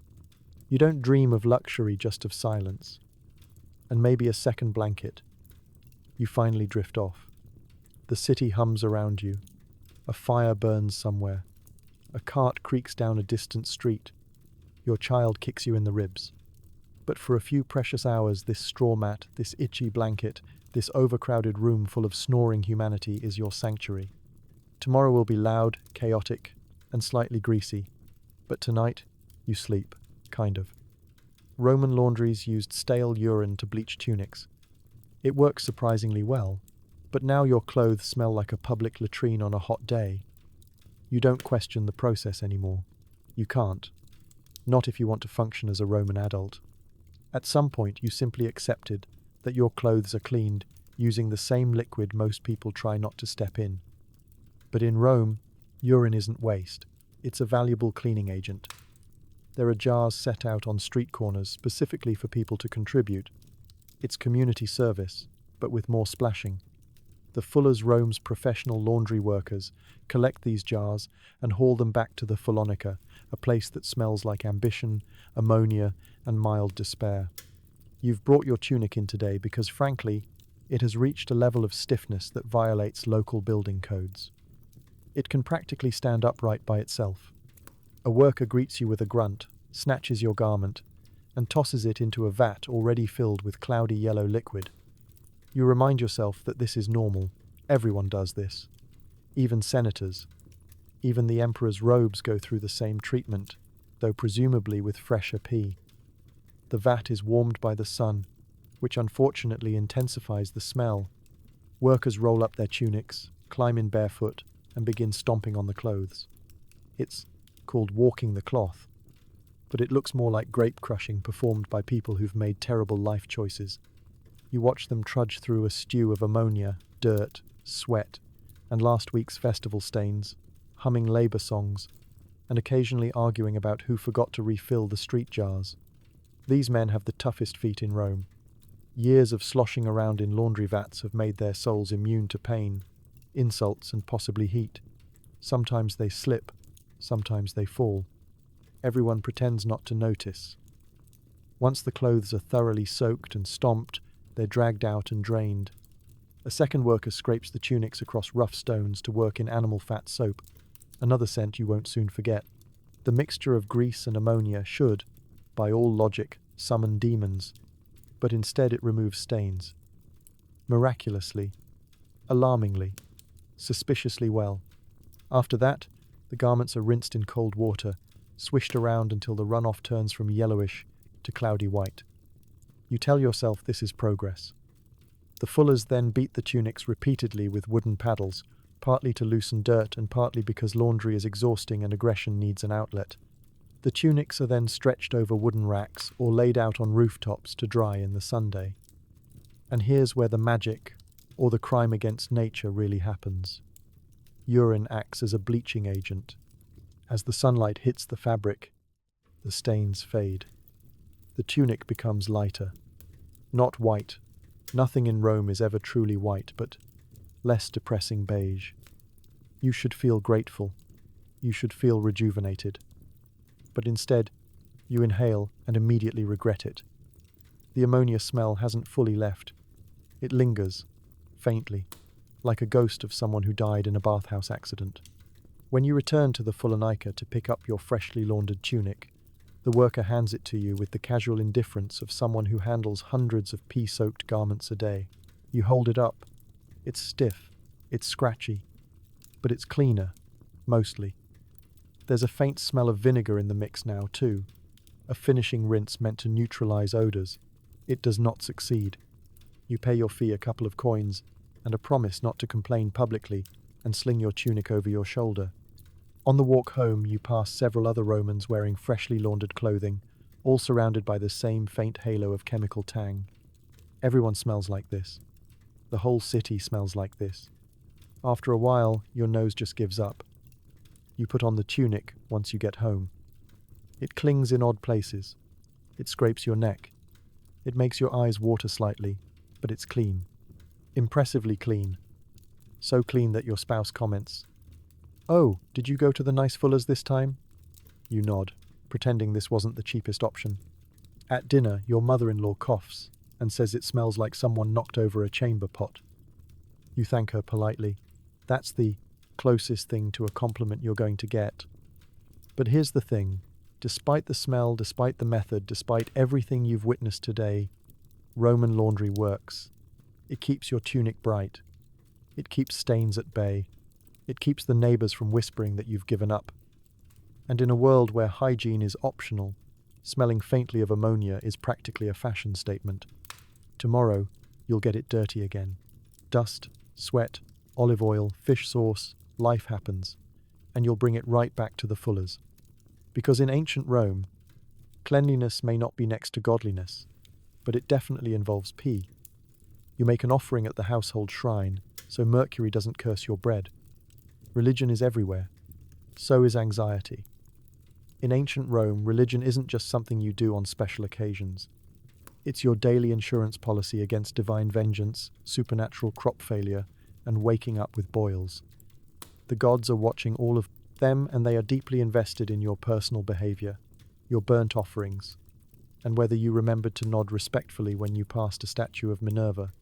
Your day starts with a nod to the Lares, the household gods who handle things like don't let the roof fall in and protect the children from inexplicable fevers. You light a bit of incense, mumble something halfway between a prayer and a shopping list, and place a crumb of bread or a few dried figs on the little shrine in the corner of the kitchen. It's dusty, covered in wax drips, and decorated with tiny clay figures who all look mildly disappointed in you. You don't know what happens if you forget to make the offering. You're not going to find out. Because in Rome, the divine is not distant and gentle. It's immediate and chaotic. There's a god for everything. Roads, doors, sewers, nightmares, bees, mildew, and all of them require occasional appeasement. If your garden is doing poorly, maybe you offended Pomona. If your goat is acting weird, time to sacrifice something small to Faunus. If your neighbor has suspiciously healthy hair, perhaps you need to light a candle for Fortuna and try harder. There are temples on every corner. Most are beautiful marble structures, staffed by serious-looking priests in elaborate robes who chant, burn offerings, and collect donations in a way that feels both spiritual and aggressively efficient. You stop by occasionally, usually when you need a favor or an apology. But you can't just show up empty-handed. You need an offering. Grain, honey cakes, a bit of wine, something nice. If it's a particularly serious request, like, please help my son stop throwing rocks at the baker, you might need to sacrifice a small animal, a chicken, a lamb, a piglet. You say a prayer, the priest does the slicing, and you hope the gods were paying attention and not on a divine coffee break. The public festivals are another matter entirely. The Lupercalia, for example, is half sacred rite and half toga-themed rave. Priests dressed in goat skins run through the streets slapping people with strips of leather. It's supposed to encourage fertility. Or maybe discipline. No one really knows, but everyone shows up. During Saturnalia, the whole city turns upside down, masters serve slaves, gambling is encouraged, and people exchange tiny gifts and questionable poetry. It's like Christmas, if Christmas involved more nudity and legally sanctioned chaos. Of course, there's the constant low-level fear that you might forget something. Did you pour out the proper libation at dinner? Did you thank Jupiter for the rain? Was that sneeze an omen? What does it mean if a chicken looked at you funny? Should you consult an augur about the goose that won't stop honking? Yes. Always yes. The augurs are Rome's spiritual consultants, people who literally read bird behavior and call it divine wisdom. If a flock of pigeons lands on the forum steps at an awkward angle, It might mean war, or peace, or that you should postpone your trip to Ostia. You don't question it. You just nod, sacrifice a small cake, and try not to walk under any comets. Superstition and religion are tightly braided together. You won't get married on an unlucky day. You won't cut your toenails during a thunderstorm. You definitely won't speak ill of Neptune within earshot of a boat. Every major life event comes with rituals. Birth? You need a midwife, a charm, and 3 days of protective spells. Marriage? Say the wrong phrase, and Venus might curse your union with 7 years of slightly disappointing intimacy. Death? The whole street shuts down while mourners wail dramatically, and you pay a man to pretend he was close to the deceased and cry extra hard. The gods love a good performance, and if something bad happens, and it will, the first question is always, which god did I upset? Not what went wrong, not who's responsible, but who needs a better offering and where can I buy another chicken? Religion in Rome is a to-do list. It's a habit. It's a high-stakes game of divine guesswork, conducted with incense, wine, and perpetual second-hand guilt. So you whisper your prayers, light your candles, and double-check that the household shrine isn't dusty. You don't need Mercury in a bad mood. You can barely afford cursed bread. And tomorrow? You'll do it all again. Just in case. Yes, Roman plumbing is impressive. Yes, it's full of lead. No, that headache probably won't go away. To be fair, ancient Rome's water system is one of the crown jewels of the empire, a marvel of engineering, civic planning, and long-term denial about heavy metal poisoning. With over 11 aqueducts bringing water from the surrounding hills into the city, Rome boasts clean, flowing water on a scale the ancient world had never seen before. The water gushes into public fountains, private homes, if you're wealthy, bathhouses, and, most notably, public latrines, which might explain the smell, but also the bragging rights. You, a humble tenant of a third-floor insula, don't have running water per se. What you have is gravity-assisted optimism. Your building's pipes only work if nobody else is using them, and if the moon is in the right phase. But still, you're part of a civilization that has running water.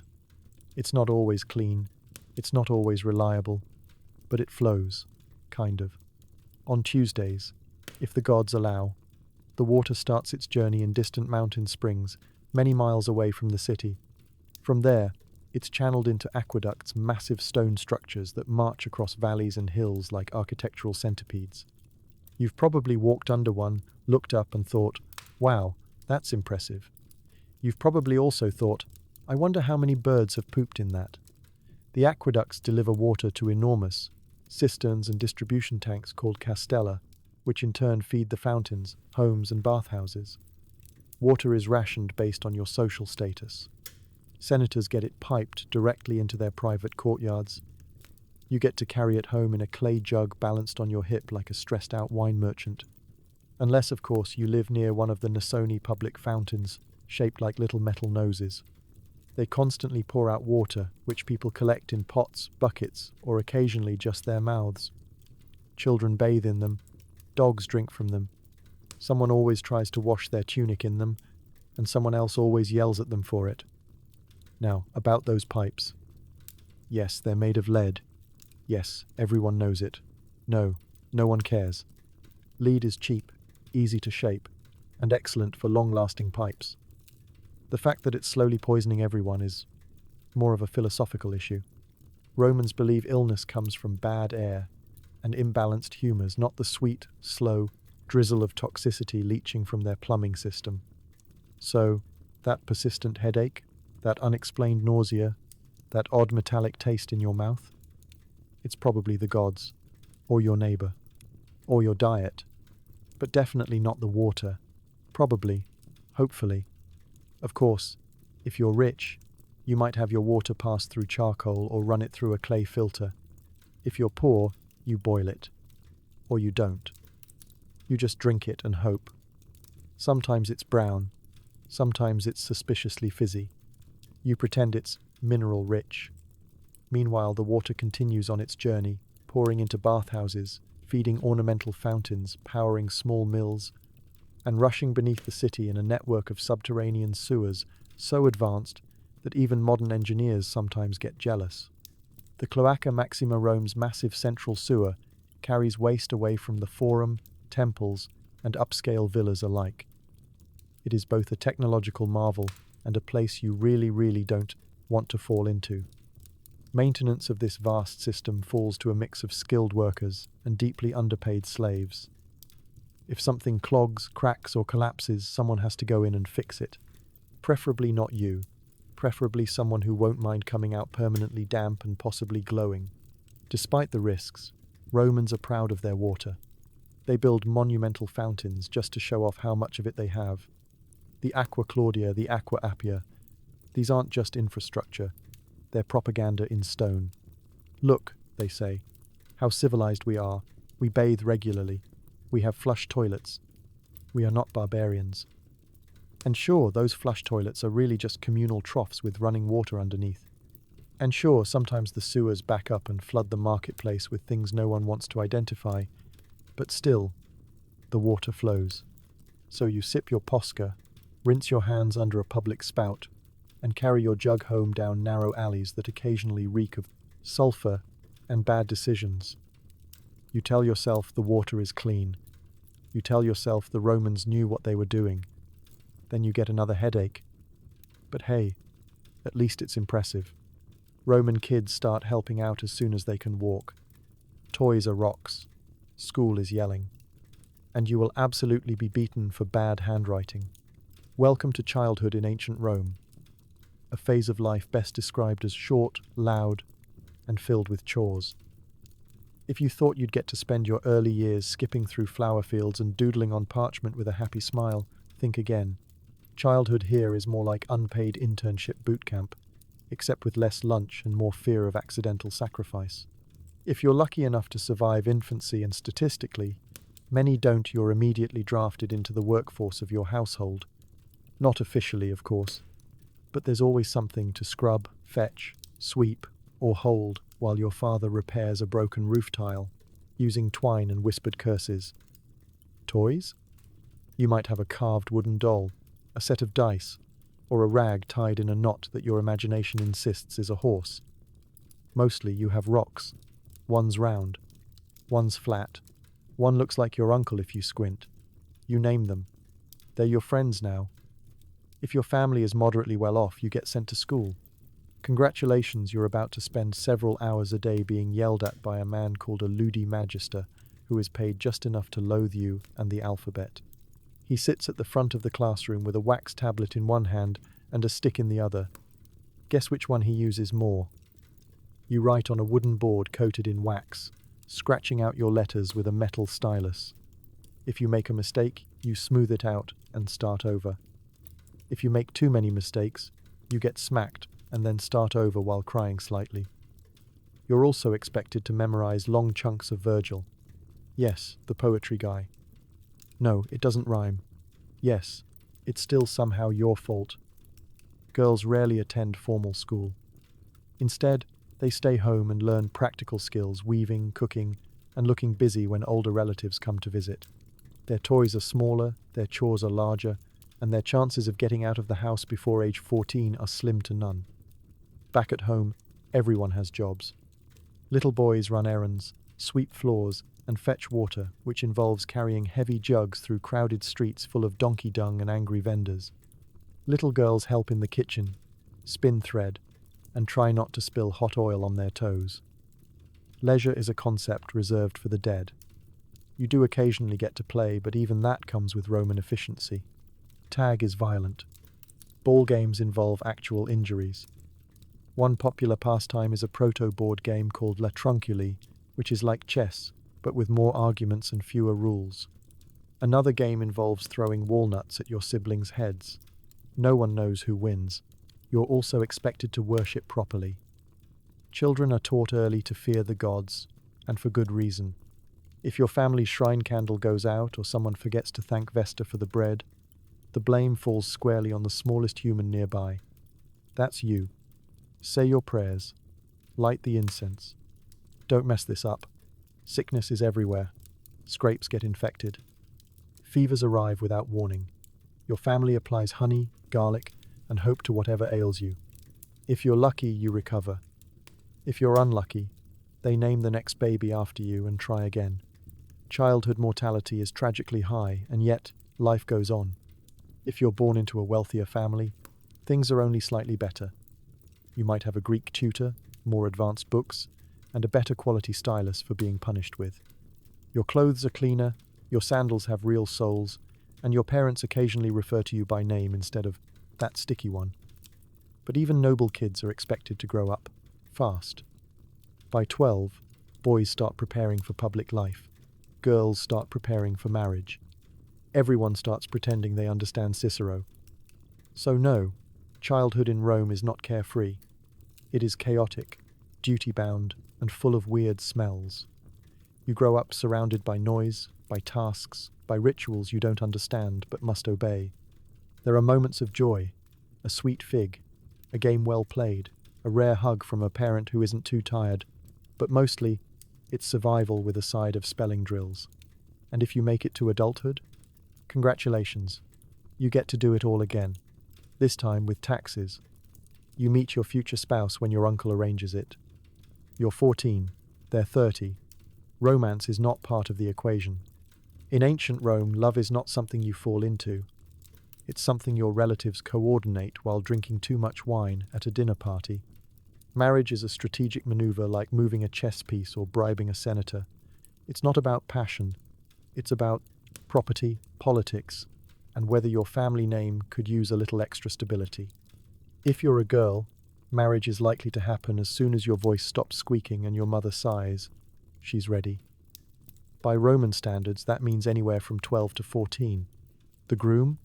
He might be twice your age, already balding, and have strong opinions about bean farming, but he owns land, and your father owes him a favor, so, congratulations. If you're a boy, you get a little more time, maybe until 18 or 20. But don't get too excited, you're still expected to marry someone younger, quieter, and politically useful. Preferably from a family that doesn't owe too many goats to creditors. The engagement is called a sponsalia, and it's essentially a promise made by two families that their offspring will legally tolerate each other until death or inheritance. You exchange rings, give some gifts, and maybe share a meal, though not with each other. That would be weird. You're not supposed to get attached. On the wedding day, the bride wears a flame-colored veil and an elaborate hairstyle involving dozens of braids, pins, and possibly divine intervention. The groom wears a tunic and a slightly terrified expression. There's a feast, a sacrifice, and a lot of people making jokes you don't understand. Then comes the formal handover where the bride is literally transferred from her father's legal authority to her husband's, like a very nervous gift with no return policy. That night, everyone shouts outside your new home while escorting you to the threshold, because nothing says eternal union like being serenaded by drunk relatives with torches. You step over the threshold carefully, it's bad luck to trip, and you try not to panic about the fact that you now belong to someone who thinks hygiene is optional and poetry is seductive. What's life like after that? Well, let's start with expectations. If you're the wife, your job is to run the household, produce children, and not embarrass anyone. You'll supervise slaves, organize the pantry, spin wool, and serve as the living embodiment of Roman virtue, which is code for be quiet and agreeable until you're dead. If you're the husband, your job is to provide financially, show up to public events in clean sandals, and occasionally point at things and say, "That's my wife." Bonus points if you rise in politics or own multiple olive trees. As for love, that's not expected. In fact, if you happen to like your spouse, that's seen as charmingly unnecessary. True love is for poets, not homeowners. You can express affection by not yelling, offering a slightly larger portion of lentils at dinner, or writing a vaguely flattering inscription on your spouse's tombstone. Something tasteful like, "She spun wool with great speed." Of course, there's also infidelity. Men are allowed, even expected, to stray, especially with slaves or courtesans. Women? Not so. Too much. If a woman is caught cheating, it's a scandal. If a man is caught cheating, it's Tuesday. Divorce is legal and common, especially among the elite. All it takes is a declaration, "You're no longer my wife," and poof, single again. There are no alimony payments, no custody battles, just a lot of awkward glances at the next forum gathering. Still, some marriages do grow into something resembling partnership. Some couples develop respect, even affection. They share burdens, they raise children, they get through plagues, grain shortages, and their in-laws. They might even laugh together, quietly, briefly, in between arguments about garum sauce. And children? Oh, you're expected to produce a lot. Not just because babies are cute, but because infant mortality is high and you need to hedge your bets. The more kids you have, the better chance one of them might survive long enough to complain about your parenting. So you settle into married life with its chores, its gossip, its religious duties and awkward silences. You host dinners, you argue about dowries, you listen to your mother-in-law explain how she did it better in her day. You survive. And maybe, just maybe, over time, you carve out something tender in this stiff, legal, transactional arrangement. Not romance, but companionship, camaraderie, a shared glance over burnt lentils that says, "We're still here." And in ancient Rome, that's the closest you'll get to a love story. Some Romans have dogs, others have monkeys. You have a rat that won't leave. You name it Claudius. Claudius has lived under your bed for 3 months. He doesn't pay rent, but he does offer a certain emotional support in times of crisis, like when your neighbor drops a jar of fermented fish brine on your sandals. Claudius doesn't judge. He just squeaks gently and occasionally stares at the wall like he's contemplating the fall of the Republic. But Claudius is technically not a pet, not in the traditional sense. He's more of a roommate who eats crumbs and refuses to die. Real Roman pets, for those who can afford them, are a status symbol. Just like owning imported glassware, speaking a little Greek, or having a couch that doesn't collapse when 3 people sit on it, dogs are the most popular choice. They come in all shapes and levels of usefulness. You'll see large Molossian hounds guarding estates, medium-sized mutts patrolling the streets, and tiny lapdogs riding in the arms of wealthy women who insist on calling them names like Flufficus or Pompeia the Pretty.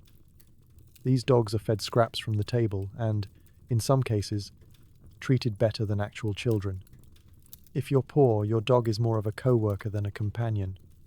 He guards your door, barks at thieves, and possibly bites the fishmonger who overcharges you.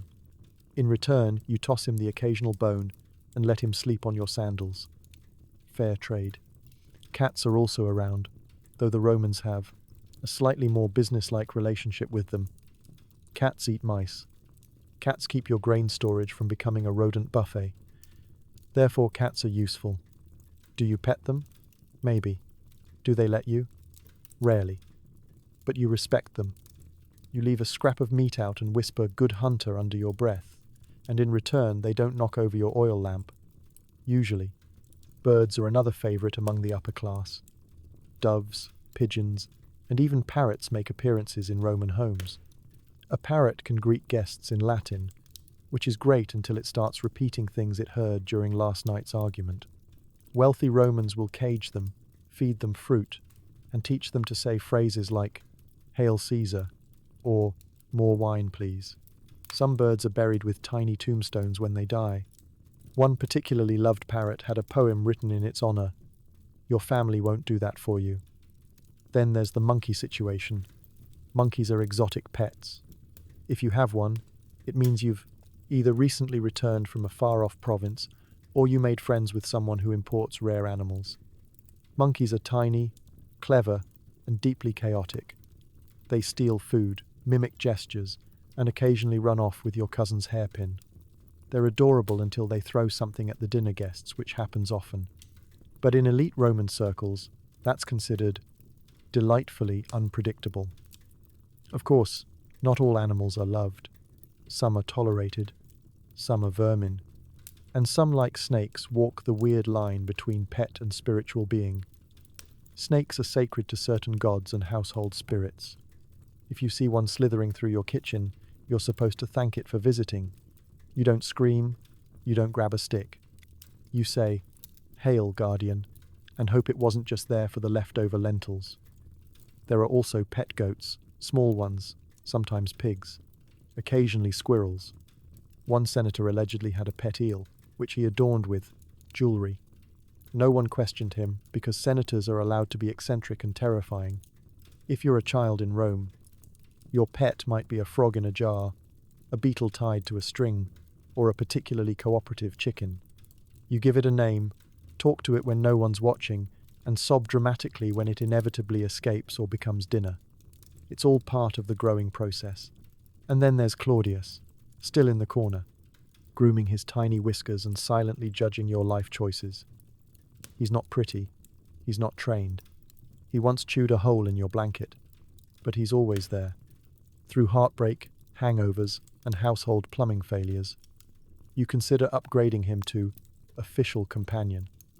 Because in ancient Rome, pets aren't just for fun. They're for protection, companionship, and emotional regulation. In a society where your daily life involves dodging chariot wheels and bathing in recycled olive oil, so you scratch Claudius behind the ears, or where you assume ears might be and whisper, "Good boy." He bites your finger. You bleed slightly. It's love. You head to the forum to buy bread, figs, and gossip. The vendor offers you moldy cheese and life advice you didn't ask for. Welcome to the Roman marketplace, a place where you can purchase, produce, pottery, philosophy, and trauma, all before lunchtime. It's noisy, it's crowded, and it smells like a combination of fresh mint, roasting meat, and something that died in a barrel of fish sauce 2 weeks ago. You arrive with a few coins and a short list.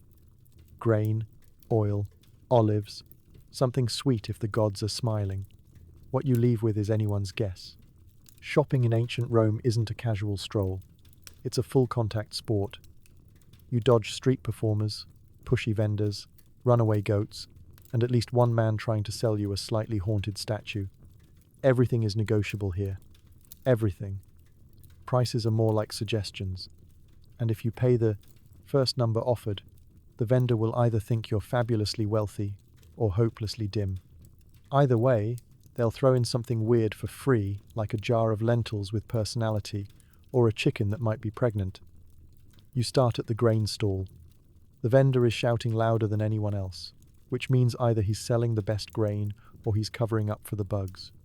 You pretend to inspect the kernels like you know what you're doing, then ask for a half measure. He tries to sell you a full one, with a bonus scoop of life philosophy. Life, he says, is like grain. It only looks clean until you stir it. You nod solemnly, hand over your coin and make a mental note never to stir anything again. Next stop, fruit. The figs are only mildly bruised today, and the apples still look like apples. You ask the vendor if they're fresh. He shrugs and says, "Fresh enough not to make you hallucinate." You decide that's an acceptable standard. You turn a corner and nearly trip over a basket of eels. No one explains why they're here or who thought putting them next to the honey cakes was a good idea. A child pokes one with a stick. It twitches. Everyone laughs nervously and walks faster. At the olive stand, an old woman stares you down. Her olives are shriveled, pungent, and deeply judgmental. "You don't look like someone who appreciates good olives," she says, before handing you a sample. You chew slowly while she watches you like she's sizing up a gladiator. You buy 2 handfuls to escape the tension. She throws in a third handful and tells you to marry someone with stronger calves. The cheese stall is more of a test of endurance than a shopping experience. The smell hits you like an insult. The vendor insists it's aged to perfection. You're not sure if he means the cheese or himself. You point to a small wedge that looks like it's sweating.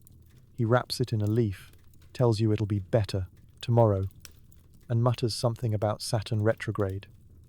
In between purchases, you gather local news. The butcher's son is being recruited into the army. The fishmonger's wife is having an affair with a guy who sells sandals with mismatched straps. Someone's cousin claims to have seen a ghost in the public baths. Someone else claims the ghost owes him money. You stop at a stall selling amphorae tall, ceramic storage jars, and immediately regret making eye contact.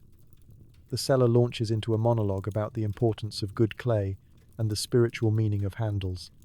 You try to walk away, but he's already gift wrapping one with a ribbon made from old toga scraps. You buy it out of guilt. You now own an amphora. You don't know what it's for. You'll probably store regret in it. On your way out, a man tries to sell you authentic Egyptian scarabs. They're made of soap. You buy one anyway. And then there's the bartering. Oh, the bartering. It's a dance, a performance, a psychological showdown between two people who both suspect the other is lying. You haggle over everything: dates, wine, dried fish, socks. You pretend to walk away. They pretend to be offended. Then you both agree to a lower price and pretend it was your idea. It's exhausting, but it's tradition. By the time you leave, your basket is full, your feet are sore, and you've somehow ended up with 3 extra onions and a wooden spoon carved into the shape of a duck. You didn't plan for the duck, but in Rome, shopping is never just about buying things. It's about navigating chaos, avoiding scams, and pretending you meant to spend your last coin on slightly cursed cheese. And if you make it home with most of your dignity, a semi-fresh fig, and at least one unsolicited proverb, you've won. Rome smells like a combination of garlic, BO, smoke, and something wet that hasn't been identified since the Republic. It hits you as soon as you step into the street. A dense, humid wall of scent. The kind of smell that tells a full story. A long, disturbing story involving poor drainage, excellent seasoning, and at least one dead pigeon. It's not that the Romans don't care about hygiene. It's that when your city has over 1 million people, no real sanitation trucks, and your main air freshener is burning incense on important days, things tend to get atmospheric. Let's start with garum, the infamous fermented fish sauce that Romans pour over everything like it's ketchup. Garum is made by letting anchovies rot in the sun until they reach their peak essence, which is a polite way of saying smells like Neptune's armpit. Then it's strained, bottled, and sold to every household, from peasant to patrician. You smell garum before you see it. You smell it even after it's gone. It's the base note of the entire Roman Empire. Next comes body odor, but not just any body odor. Roman BO has layers. Sweat from hauling amphorae, smoke from cooking indoors, the faint tang of sheep grease from tunics that haven't seen soap since Julius Caesar was in short pants. And then there's the oil. Romans don't use soap, they slather themselves in olive oil, then scrape it off with a metal blade. It works. Kind of. But after a long day in the sun, you smell like a salad that's also been to war. And speaking of smoke, there's plenty of it. Most homes don't have chimneys. Fires for cooking and heating are built right in the living space, and the smoke just floats around until it gets bored and escapes through a hole in the ceiling.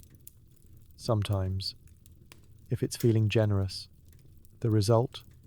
Everyone smells like barbecue, and no one can see 3 feet in front of them during breakfast. Then there's the marketplace, a chaotic blend of hot meat, sweet wine, and open vats of olives. Add in the occasional blood puddle from the butcher's stall and a few flies staging a coup on the honey cakes, and you've got a scent experience that lingers in your nostrils for weeks. You try to breathe through your mouth, but then you taste it. And somehow, that's worse. Let's not forget the public latrines.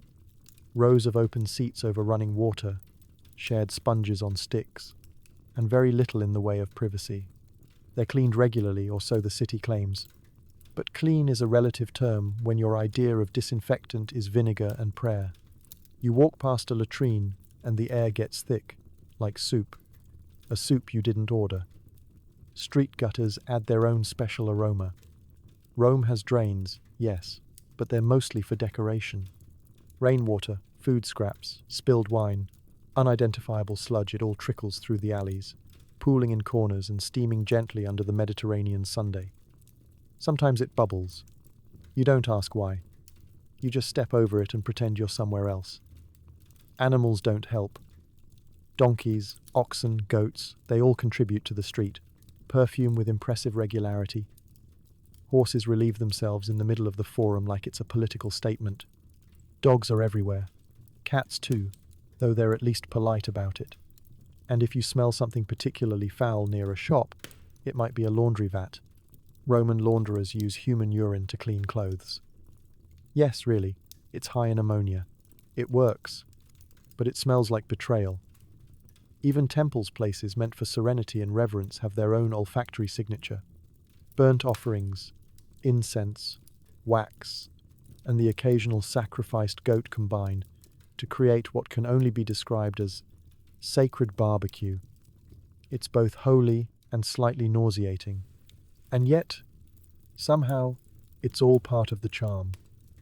These smells mean the city is alive, that people are cooking, praying, arguing, living, that the bakery is firing up the oven, that the tavern down the road is open, that someone, somewhere, is getting a haircut in the middle of a fishmonger's stall for reasons no one understands.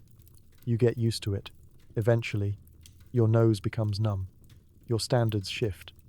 One day you find yourself saying, "It's not so bad today," because the air only smells like garlic and ash instead of death and disappointment.